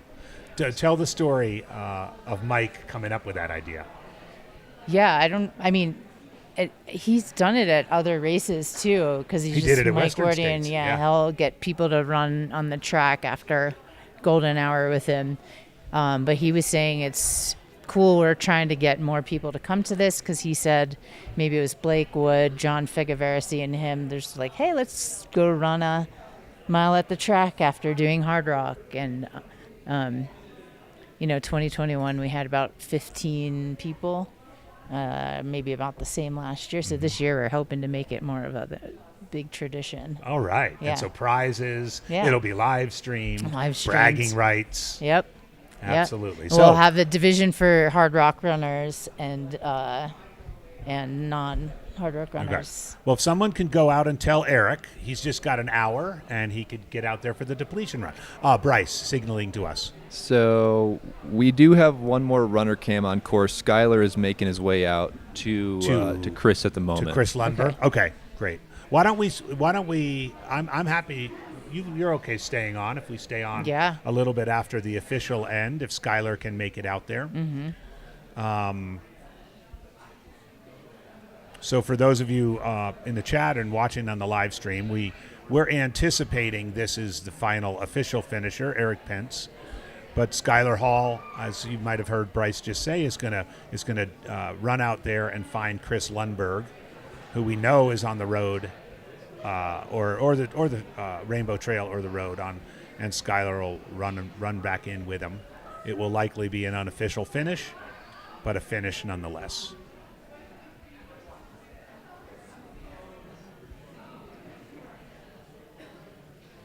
Oh, Nicola Como coming in on the chat. Your son had an incredible race, and it was fun to watch him all day, and you must be a proud mom. He's been coming here for years as a volunteer, building and being part of designing that start-finish line that we're looking at right now. So, Nicola, thanks for creating such an awesome son. I saw him after his finish yesterday, and he was euphoric, deservedly so.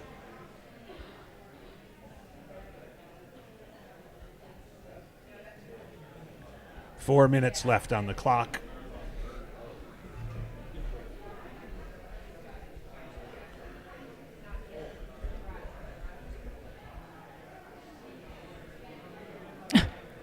I got a text from Elaine, who's Pam Reed's crew, sent me a picture. Pam is looking a little tired and less happy, and she said they're trying to talk her into the mile, and she looks like she wants to do it, right? And she's down there in the gym under some blankets. Yes. I don't know. She is just crazy enough. She might be. I mean, she's got an hour. That's a great way to close out your my 3 runs with a little depletion mile.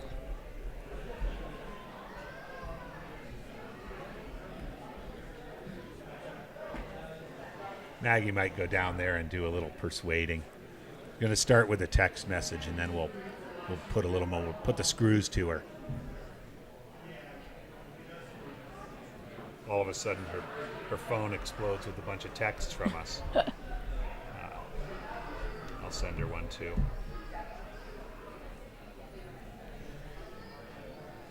Two minutes left in the golden hour.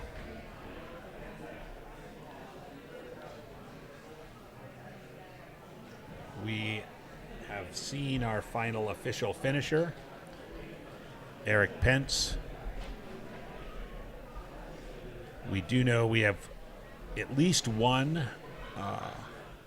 additional runner who made it through KT and is not going to make it to Silverton in time.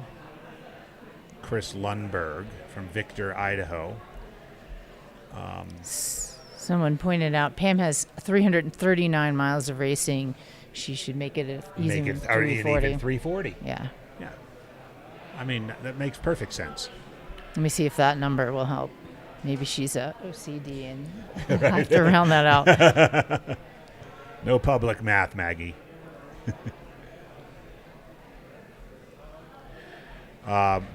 We likely won't stay on the air past Chris Lundberg. Of course, we are going to have the depletion mile an hour later, but there are two other runners after Chris who made it through KT. One of whom also made it through Putnam, just at 5:19. That's Brian Jennings from Chapel Hill, North Carolina. Counting down here, the final few seconds of the golden hour.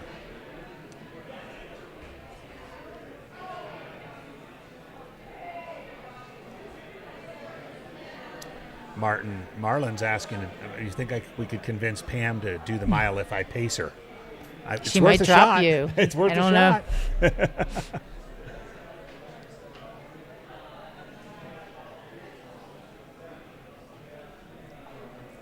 And there is no cutoff for the mile. So no cutoff for the mile. Until Jamil is just so exhausted he falls over.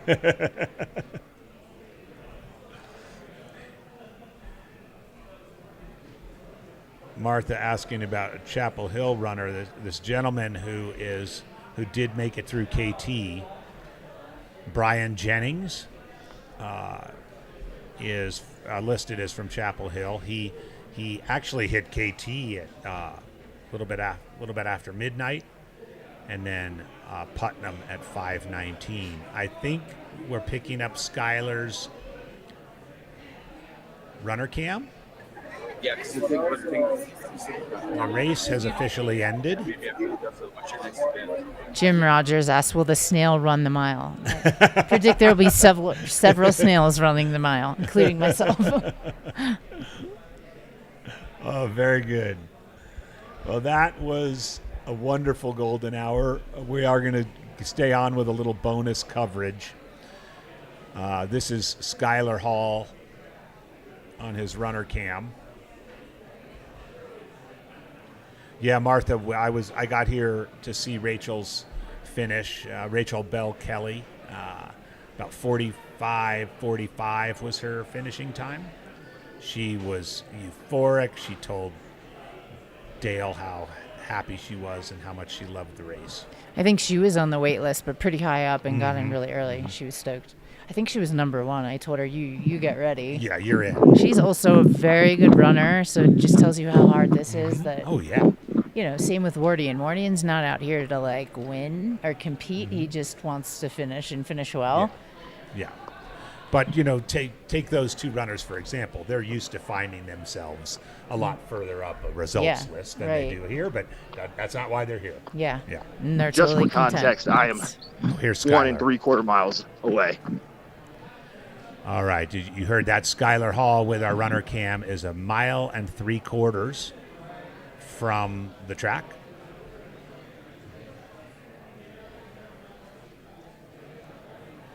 And he's attempting to meet up with Chris Lundberg, who we know got across the river.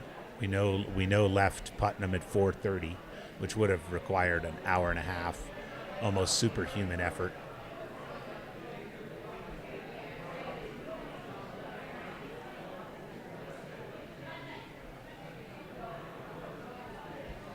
Yeah, great shout out in the chat to Rick Hodges, who at 74 years old did make it to Telluride, mile 72 before the clock ran out on him.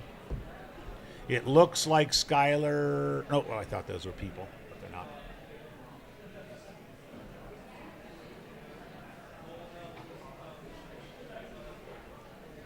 Is that him? He's just putting on a jacket, maybe?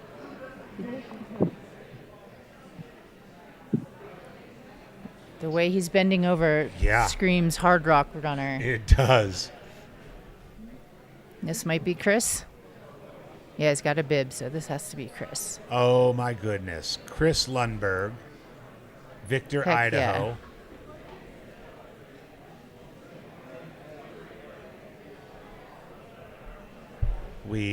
We heard a moment ago, Skylar was 1 3/4 miles from the finish. presumably, which is where he has found Chris.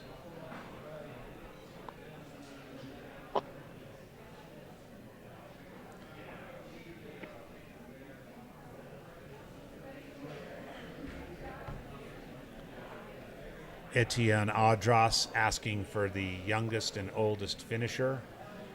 We'll get somebody to look up the oldest. The youngest was Annie Hughes, Leadville, Colorado, 25 years old.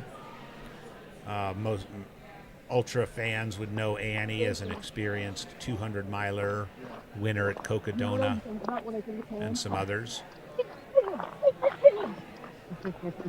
Aurelian was the youngest male finisher at 30 years old, just 3 days younger than Arlen Glick, who was the youngest American male finisher and top American male finisher. Yes, Annie is 25. Aurelian is 30. Oldest finisher. Well, we know we've had a couple 62-year-olds in the last little bit here.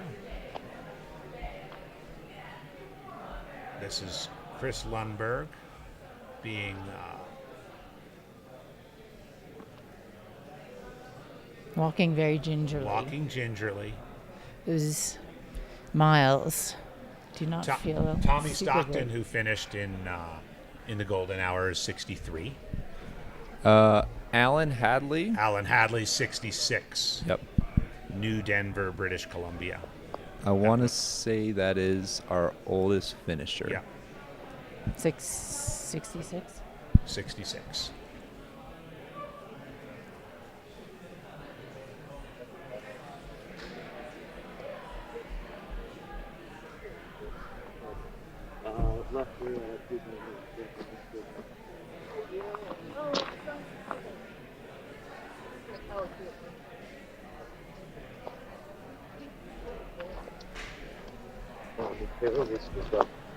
Yeah, just like drag out.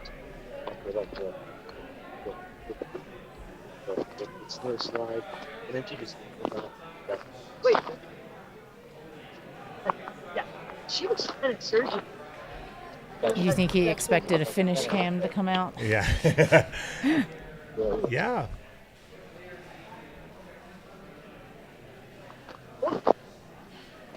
Yeah, so yeah, whatever. Third. I found the best picture of her when it's in her own there. And it's like, you know, like, all the girls are rushing behind.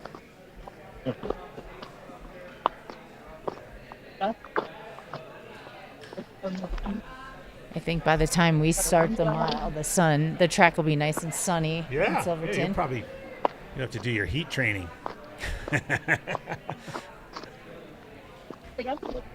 I know legendary, they're asking about the oldest runner in the chat. I know legendary Pennsylvania runner, the late great John DeWalt, was at least in his 70s, maybe 73 when he finished Hardrock for the last time. There have been several in the 70s.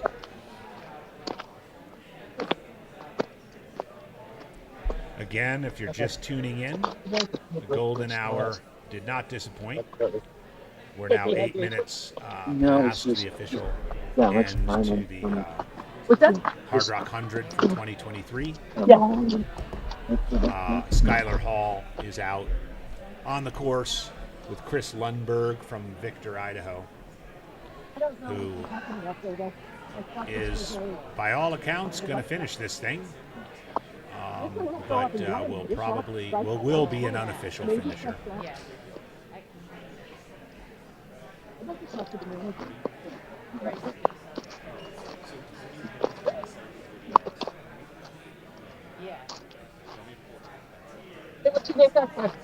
Skylar.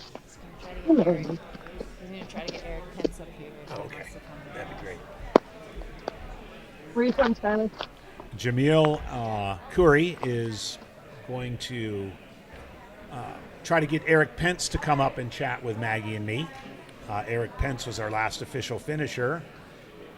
And you never know. I know we have had a couple finishers come up and have interviews. But we'll see if Eric is willing and able to come on up here and chat with us for a little while. Oh, Colanas, I don't know if that's very funny. If Chris hurries, he'll make it in time for the depletion. I don't know how that works, but something with elevation. Without knowing Chris, I'm going to confirm he's a no. Yes.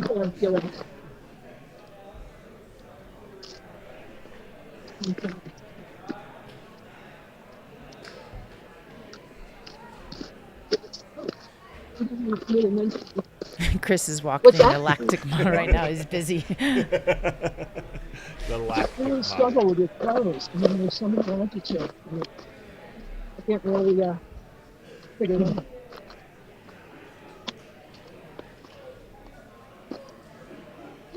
You all this footage. I just feel sorry. I'll just apologize now because this shit is not interesting. Tell that to Unfiltered. all the viewers currently watching on YouTube right now. You know, it's none of our friends. It's none of the people we know. Sorry, it's so boring. I think, are we hearing this correctly, Skylar? I think Chris's pacer is talking about how boring the course is.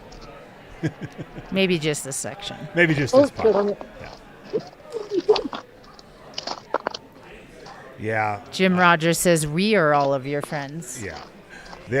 Chris, you have a lot of friends. Hundreds of friends watching you right now. 752 to be exact. Yeah.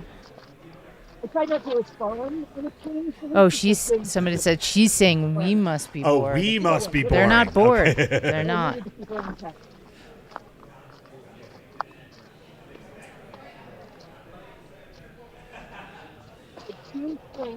Keyboard's out of explanation.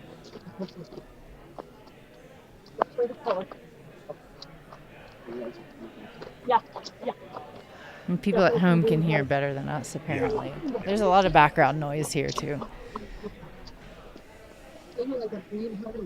Every morning we've been taunted with the smell of bacon. Oh, my gosh. Breakfast cooking. Yeah, Sorry, what was that? They're the colored hearts, those emoji things. The colors indicate something for each one. You know that you're very young. Not particularly, unless you attribute personal meaning to it. Okay, we could do personal meaning. Like that in Spanish. You couldn't have a better. They couldn't have a better run cam guy than Skylar Hall for this. Very good year. You need your hood? All right, let's go through this question. So while we continue to document Chris's finish, we know we had 111 official finishers out of 146 starters. Can Skylar hear us? Skylar. You run these guys? No response. Chris's pacer just asked if Skylar runs these things. He's smarter than that. Everyone in the chat watching wants Chris to know they're not bored and they're all cheering him on. Yes, not bored at all.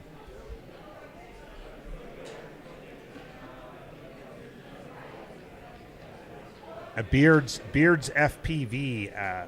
How do you get a run cam job? This is no joke. Jamil and the team are always looking for runner cams, especially for this event.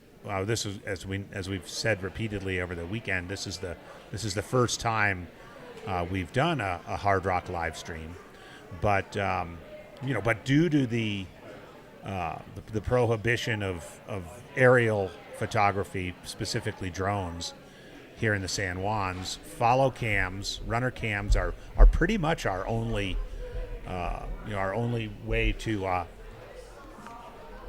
do it. So to cover the race. So we would welcome it. Typically, there'll be a call out for volunteers, and you can sign up. You can get in touch and get an assignment. This year we had run cams at Cunningham, at Animas Forks, a big stretch of Ouray and Telluride, and as you can see right here in the Silverton finish. I have confirmation that Pam Reed has been talked into the depletion mile. Oh, we have confirmation. AJW did offer to pace. I offered to Pam. pace her if she wasn't. So now AJW has to do it. We have a couple members of Pam's crew who I visited with a little bit back at Western States a couple of weeks ago. Pam is in for the depletion mile.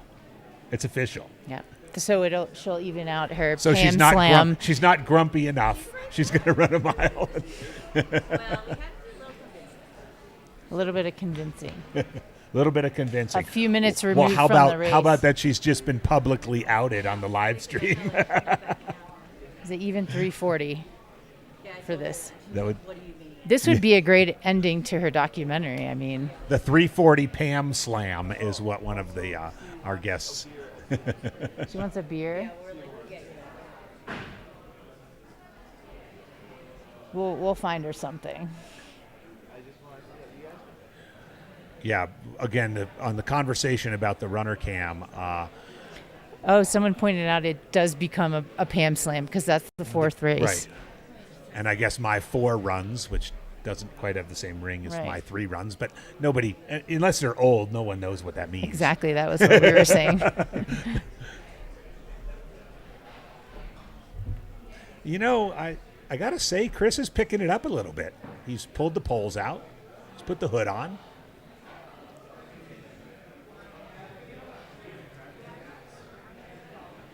Yeah, Skylar, shortly before Skylar came met up with Chris, he said he was 1.7 miles from the finish. So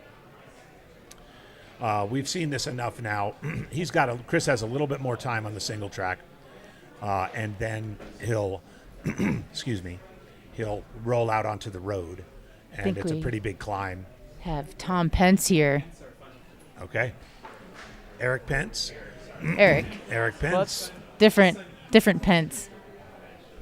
Okay, we are.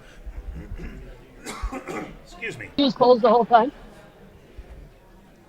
As we are watching Chris make his way towards the finish line, Not a section where we you're like, are I'm good thrilled without him. to be welcoming Eric Pence and his The son fucking clutches Ethan. at the end. Eric Pence and his son Ethan to the couch. Come on up. Ethan, it is.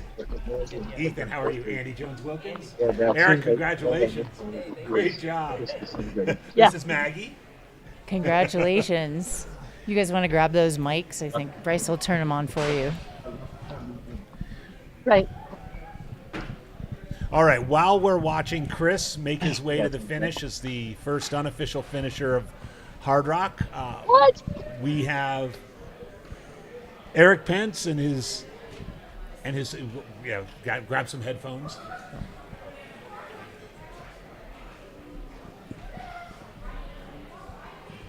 We're just getting set up here for a second, so.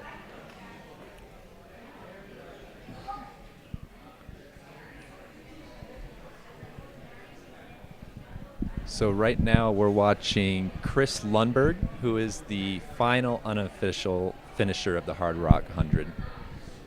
And here in the studio, we have Eric Pence, the final official finisher of Hardrock. Eric, how are you? Good. Thanks, Andy. A little tired, but. Well, was this your first Hardrock? This is my third. Your third Hardrock. How many times in this direction? This second time in this direction? Well, let's get this out of the way. Which direction's harder? That's still to be determined, I think. The direction you're going. The direction you're going is right. the. So third Hardrock. In your other 2 finishes, did you cut it this close? No. I finished 10 hours earlier, I think, and those two. But it's been a while since I've been here, so Whoa. it's nice to get back and run around the San Juans. Last time we ran down Putnam, our friend had just gotten hit by lightning behind us. We're getting fed the facts. Yeah. It was a good reason to Jamil go. I was just gonna say, gave yeah, me good a little, motivator. additional information that in a couple weeks' time you're going to be going out to Leadville for your 28th run there. That's correct. Yeah.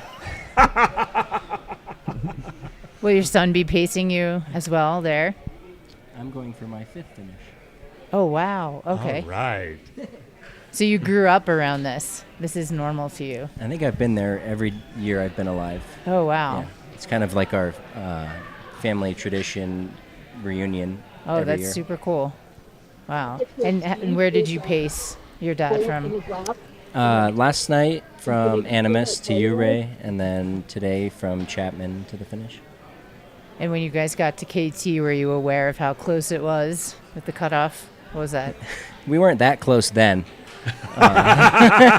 Maybe Putnam. Ethan was doing the math. I just let him take care of it. Well, I was telling Brad earlier, I didn't realize the river was going to be so deep, and then all the climbing right at the end kind of threw the math off. So we had to do some running right there at the end. Yeah. That's always rough when you got to do running at the end. What did you? A lot of the talk has been about the heat. I dubbed the race Hardrock this year. How'd the heat affect you? Climbing handies, I ran out of water at Bonks, and somehow scrambled to the top and down and up to Animas, and that was probably the low point of the race for me. And so I had to spend a little time there to get hydrated and get some food in me and shuffle on back out on the course. And then I knew I wasn't, setting any speed records, but last night Ethan was saying that you ought to get moving, pick up your pace a little bit if you want to get this done. He's a good pacer. Well, that's what AJW was talking about, that Animas was... I think that's typically what happens is Burrow and Animas see the most carnage depending on what direction, because you have handies. Because, no matter where you're from Leadville, right? Mm-hmm. Yeah, you live at 10,000 feet, but even someone who lives that high, that 14,000 feet, no matter where it comes in the race, is really tough. Yeah. With not a cloud in the sky this year, the sun feels Not like a it's drop of 90 moisture. something Yeah. degrees. Yeah. Yep, just the heat and climbing, the higher heart rate with the heat just took its toll. I was going through water, draining my bladder and bottles, and just couldn't get enough fluid. What's your recovery going to look like now? Yeah, with Leadville coming up. Just take a week kind of easy and then do some easy training until Leadville. Courtney DeWalter eats a lot of ice cream. Will you be trying that strategy? Some ice? Ice cream. Ice She cream. eats a lot of ice yeah, cream. that sounds good. Okay. It worked for her. Ethan, I've had my sons pace me a bunch, especially as I've gotten older. Did you have any moments out there where you're like, we might not make it? It really didn't click until the last descent from Putnam. Pretty rocky and... Yeah, for the most part, I thought we had plenty of time, and we were moving well all night. But he's not the best downhiller, so we started getting a little slower. People kept going by, and all of a sudden, nobody else is passing us. I'm like, that's kind of weird. I feel like there should be more people out here. And there's still nobody when we're still going down a couple miles more. And I think I realized that we were going to be the last finisher before he kind of did, but You didn't tell me that. I was trying to be encouraging and keep it positive. Well, you're not the last. There's a virtual snail this year on the Map Progress that has been a big topic of conversation because you did a bit of leapfrogging with the snail and ultimately finished ahead of it. But it moves uphill and downhill at a steady 2.15 miles an hour, and you beat that. So. Yeah, we're talking to Dale about getting someone to dress up as a snail Just and sweep run the that course pace next year. Yeah. Well, thank you for joining us. I know you probably want to start your recovery and maybe nap, but I would like to personally invite you to the depletion mile at 7 a.m. At the Silverton Visitor Center. It's in 36 minutes. You're already dressed to run. And it's going to be live It'll be live so. streamed. But we're hoping to get a lot of people this year. It's been like a little tradition for a few people. Yeah, and we talked Pam Reed into it. She's finished just a little bit ahead of you.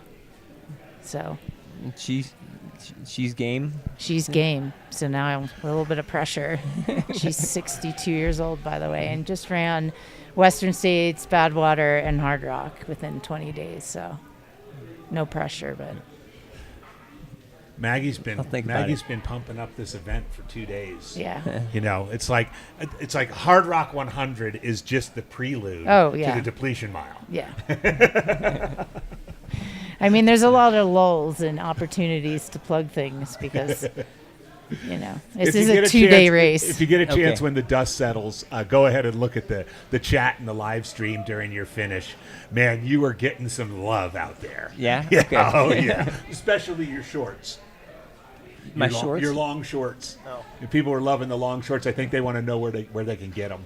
And as a going for your 28th Leadville, you probably know a thing or two. Well, thanks a Yeah, lot, I'll check you it guys. out. Yeah. Appreciate it. Thanks for having us. Yeah, All right, thanks. great. Thanks. Awesome. You're not going to let anybody get out of doing that. I might still be here when it starts.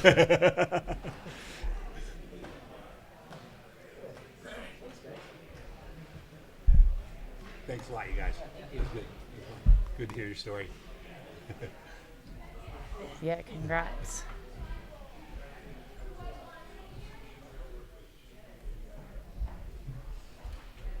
All right.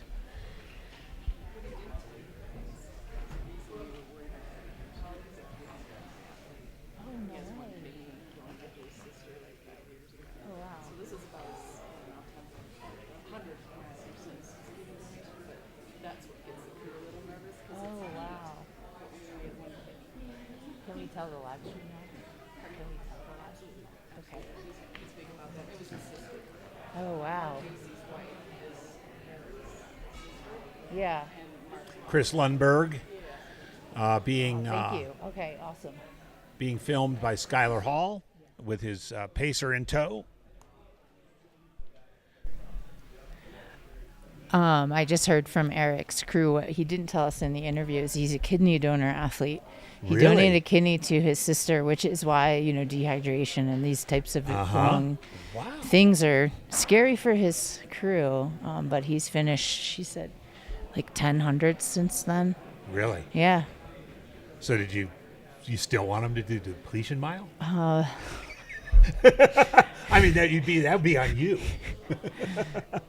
I mean, he got Hardrock done.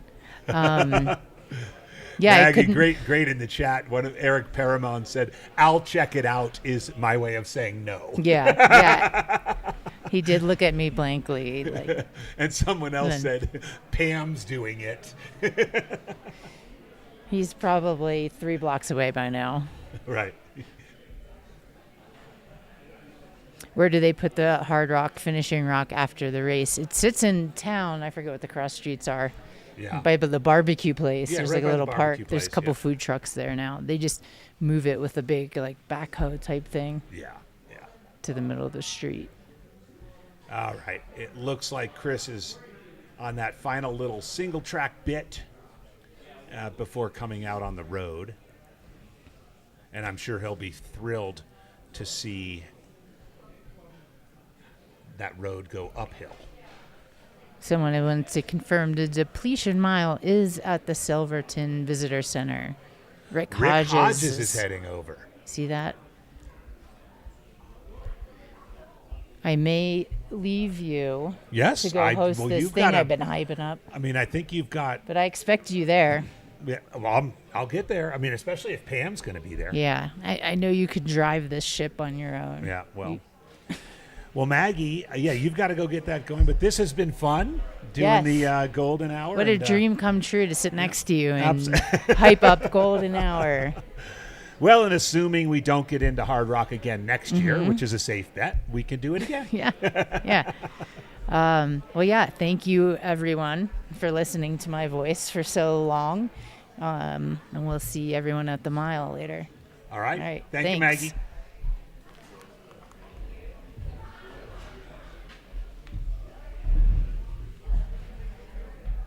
Lots of love in the chat for Maggie. You're a great interviewer.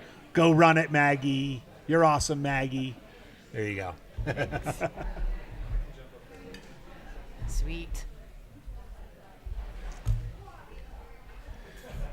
All right, so Chris Lundberg and Skylar and Chris's pacer have made it to the road.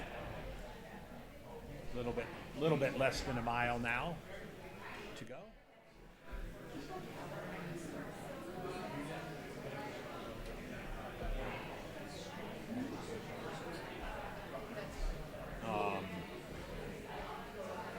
Great to talk to Eric Pence, 57 years old, from Leadville, Colorado. We learned a kidney donor, going for his 28th Leadville finish in a month or so. Paced by his son Ethan.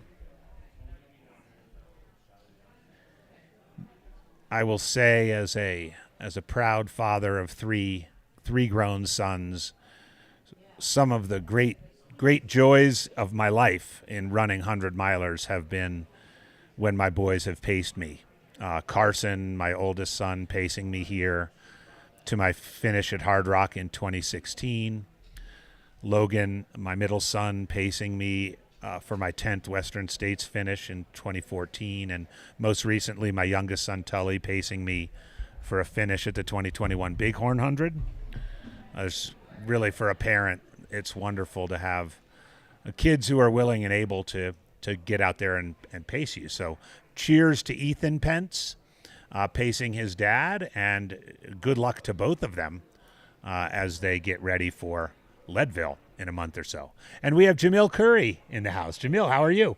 I'm good. Speaking of the Pences, I've known them for a really long time. I think they were doing across the years when I and my brothers got into the sport a long time ago now. Wow. So Ethan was quite young at the time. I think he was 10 or 11. Really? Yeah. So across the years, in the Cabrini Manor years and all that? Nardini Manor, yeah. Nardini, sorry. Yeah. Nardini Manor years. What did I say? Cabrini Manor? I said something that was wrong. It's all good. Well, that's cool.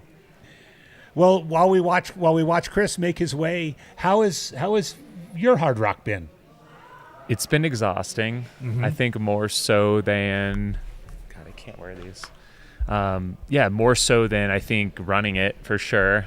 Probably even less sleep, and it's more the week leading up to it as well. You know, we started loading in the gym Monday, and we just feel like we've been going nonstop since, especially doing all the pre-race content as well. I think we did 15 interview sessions. It was incredible. It's awesome. It's really great. Yeah. No, it's been really great, and you know, this has been a true partnership between Hardrock and our team with Aravipa or Run Steep Get High, whatever you want to call it. It's been great. So thanks to Hardrock, thanks to everyone that was part of this, and all of our, you know, for guys like yourself and the rest of our volunteer team. I mean, it was just like Hardrock is an organization. There's a lot of volunteers. I mean, what we do with these live streams is a lot of that as well, which is, it's just a lot of us coming together to make something happen. And one of the things I found interesting, sort of from a commentator's perspective, but also as an observer, is having this being done for the first time for Hardrock and in this location. there was a fair bit of planning that had to take place, mixed in with a fair bit of spontaneity. Yeah, like we didn't quite know what the set was going to look like until probably the day we set it up. And I think I ordered this stage that we're sitting on, I think the Thursday before that Monday, maybe finalized it just a few days before. But yeah, I think it came together pretty well. Yeah. Yeah. And shout out to all of the Hardrock partners as well. I know we played some commercials, but we really want to thank all the partners. And you see some of their stuff on this set. We've got Pangea Maps over here. We got Smartwool, of course, Flota, Tailwind, and you guys have seen them all over across, the banner roll this weekend. But thank you to them for all their support of Hardrock and everything that we're doing here. Yeah, and speaking with the folks who've been around a lot, Dale especially, but other people around Hardrock and the race. There's as the weekend went on and more people were watching the live stream, whether just tuning in on their phones or seeing it on a laptop that was sitting in the back of one of our trucks. It became real to people, and that, oh my gosh, that's Courtney, running out of Ouray. It's amazing that they're doing this. I found that to be really, for people who've been around a long time, kind of a nice feature of this. And given all the work and all the struggle, you think if you get invited back, would be interested in doing it again? I think we would, yeah. Yeah. It's really rewarding once it's all done. I think, I may have hit my breaking point last night a little bit, to be honest. I think I was kind of, about ready for some rest. So feeling better today already. So I think it's good. Oh yeah. So I looked up Ethan Pence, who was just here sitting with his dad. He was 9 years old when he did 27 miles at the 2006 Across the Years that I was at too. So I've known him since he's 9. Wow. Which is pretty cool. That is cool. And now what? He's going for his 5th Leadville this year. He's 25 years old right now. Pretty sweet. That is sweet. And he paced his dad in to be the final finisher. Yeah. Oh, Chris is visiting with a dog? Well, yeah, of course. There's, the locals are just out on their morning walk. On their morning walks. Yep. Sure.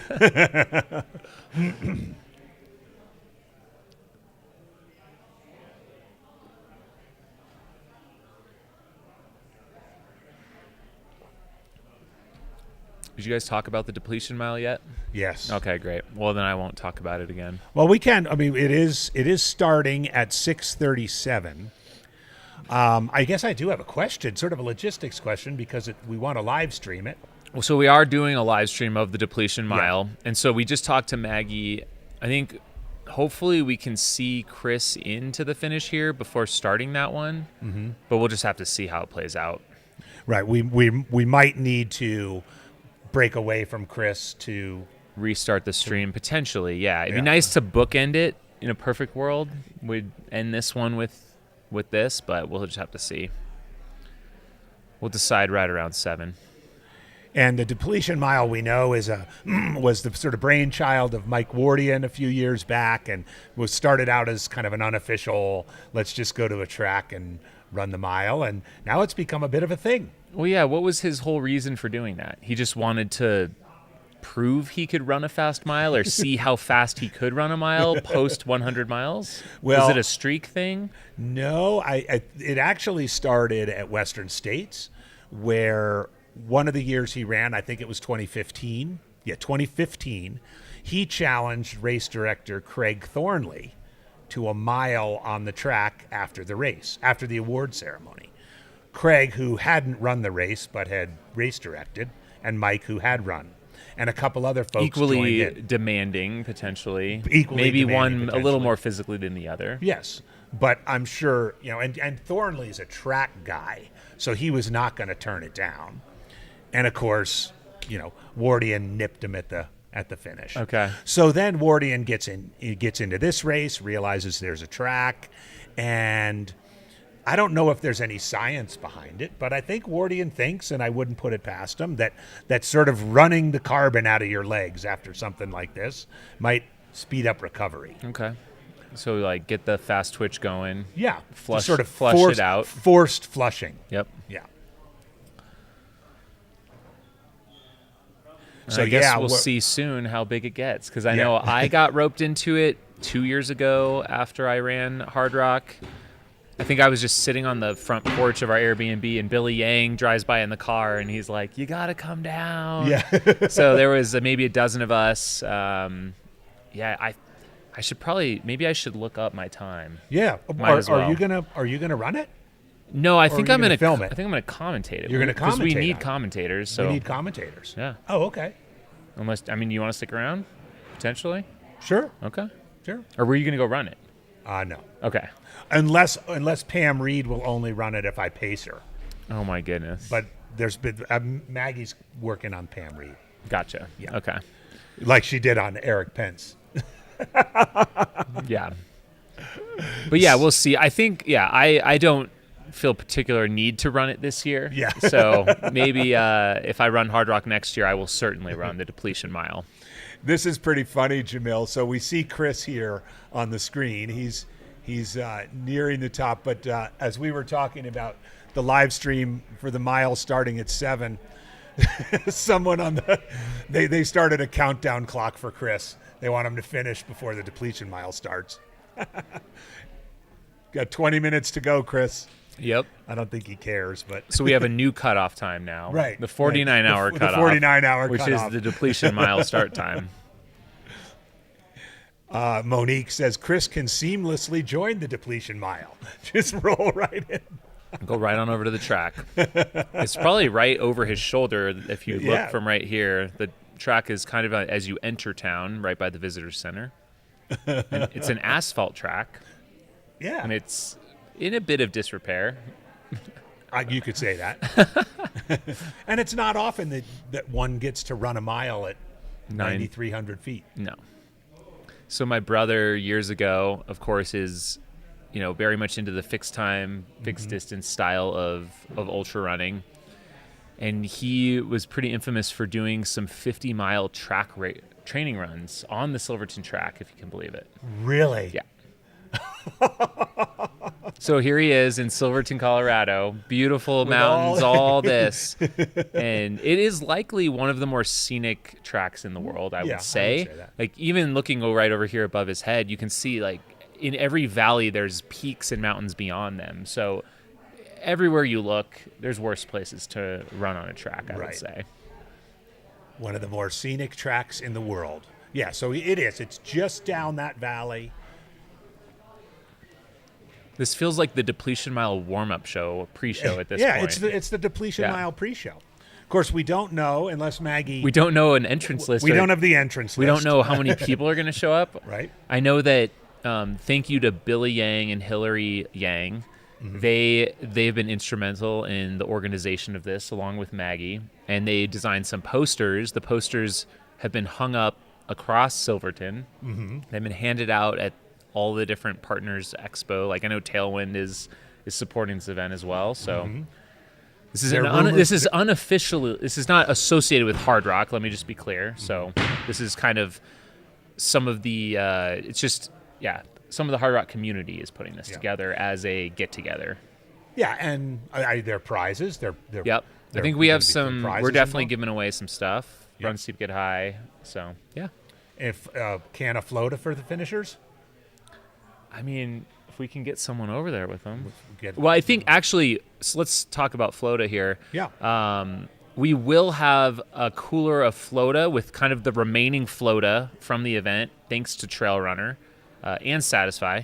But Trail Runner is a partner of Hardrock, and that's why Flota is out here.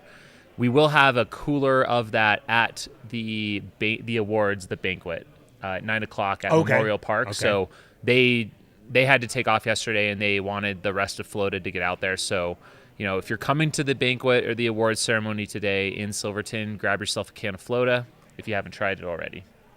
Just real quick, Chris is making the turn onto the single track. I think he's going to make it under that 49 hour. Skylar is filming.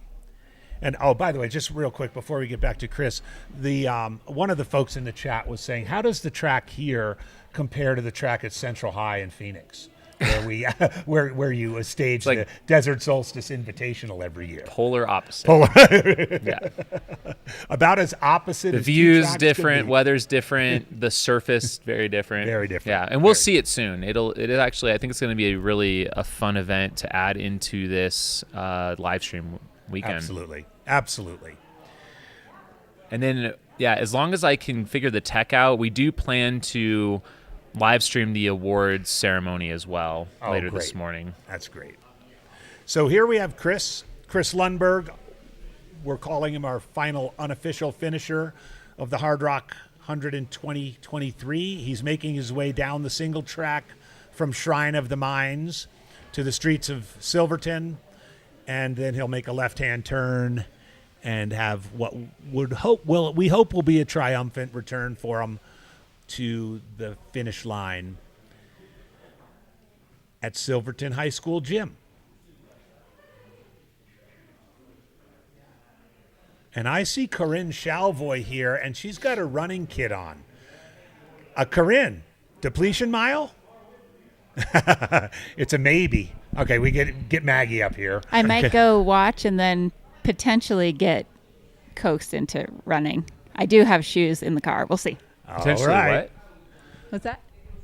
You're potentially what? Running the depletion mile. Potentially running. Fantastic. Running All right. So for those of you who've been on the live stream for a long time, you know that Corinne has been on several times. Let's just hear in the chat, who wants Corinne to run the depletion mile? Just a show of hands in the chat. Corinne Shalvoy, as we know, a Ouray native, comes from incredible pedigree of ultra running. Her uncle is Rick Trujillo, one of the legends of Hardrock. Winner of the Silverton Alpine 50K this year. Oh, wow. Yep. Just last weekend. The votes are already 9-0.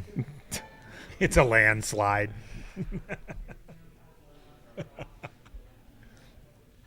Serves you right for coming back to the studio.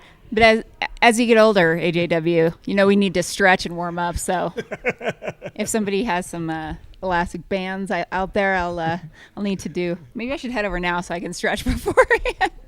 Look at Corinne telling me about what you have to do when you get older.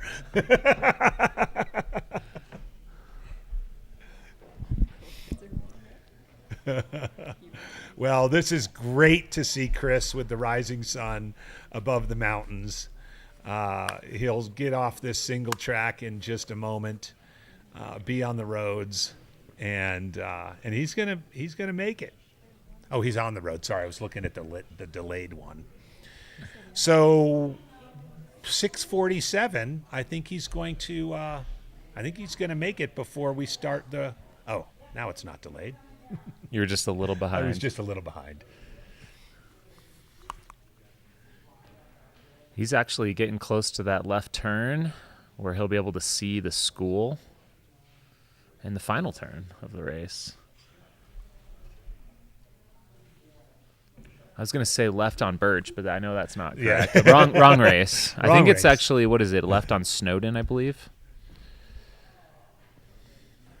People suggesting a float a mile.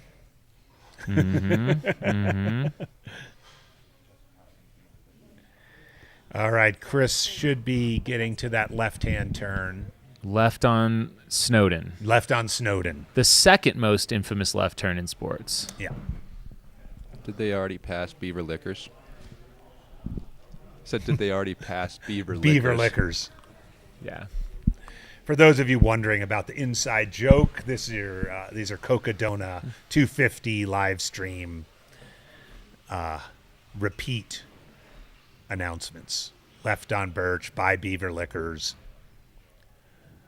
Chris is looking if there's anybody behind him.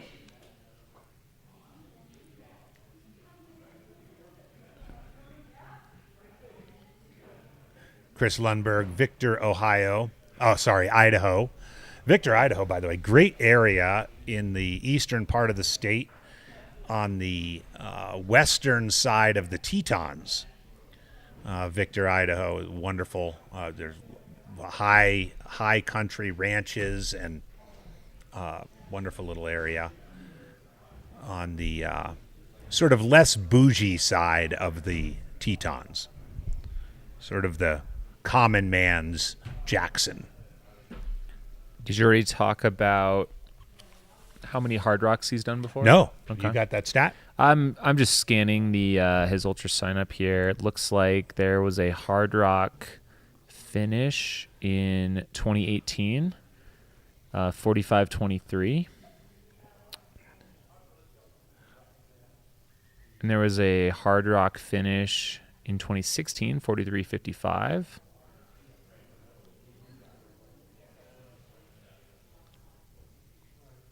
Scanning, done a lot of races here.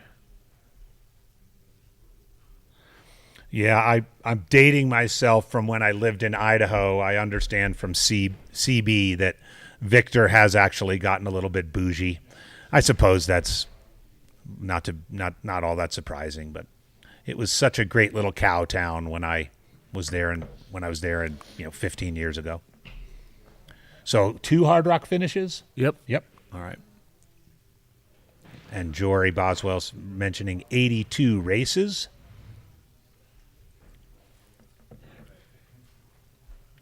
Yeah, dating all the way back to the Afton Trail Run 50K. Won it, was first place overall in 2005 in 3:49. 22 years old. Wow. 18 years ago.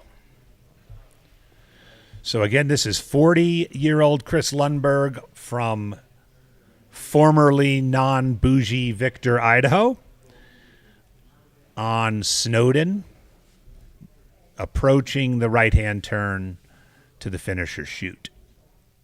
Unofficial finisher of Hardrock. He will be under 49 hours.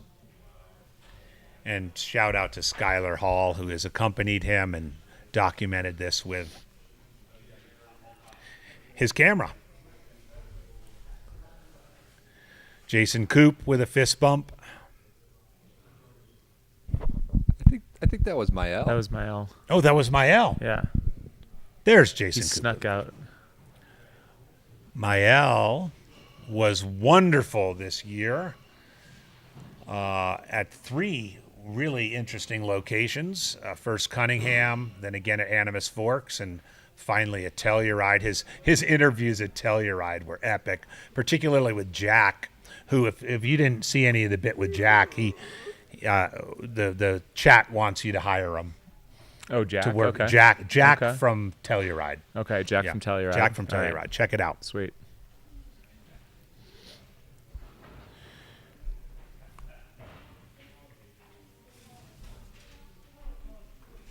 And coming around here, we'll see our final turn of the course.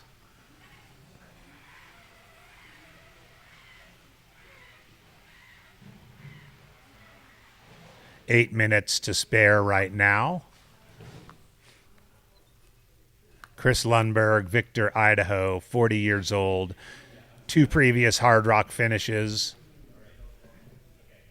His third will be an unofficial finish, but a finish nonetheless. He covered the distance. And there's Dale.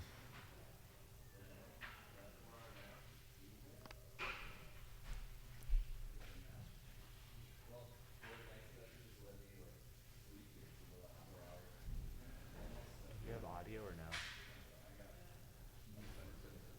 About I think there's some confusion on the cutoff situation of 15.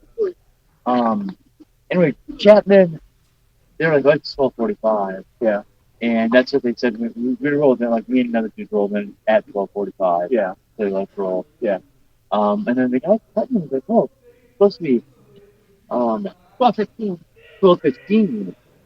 You know, and he's like, "Oh, he's like, no one's ever finished." Right. You know? Right. So I was like, I got 90 minutes.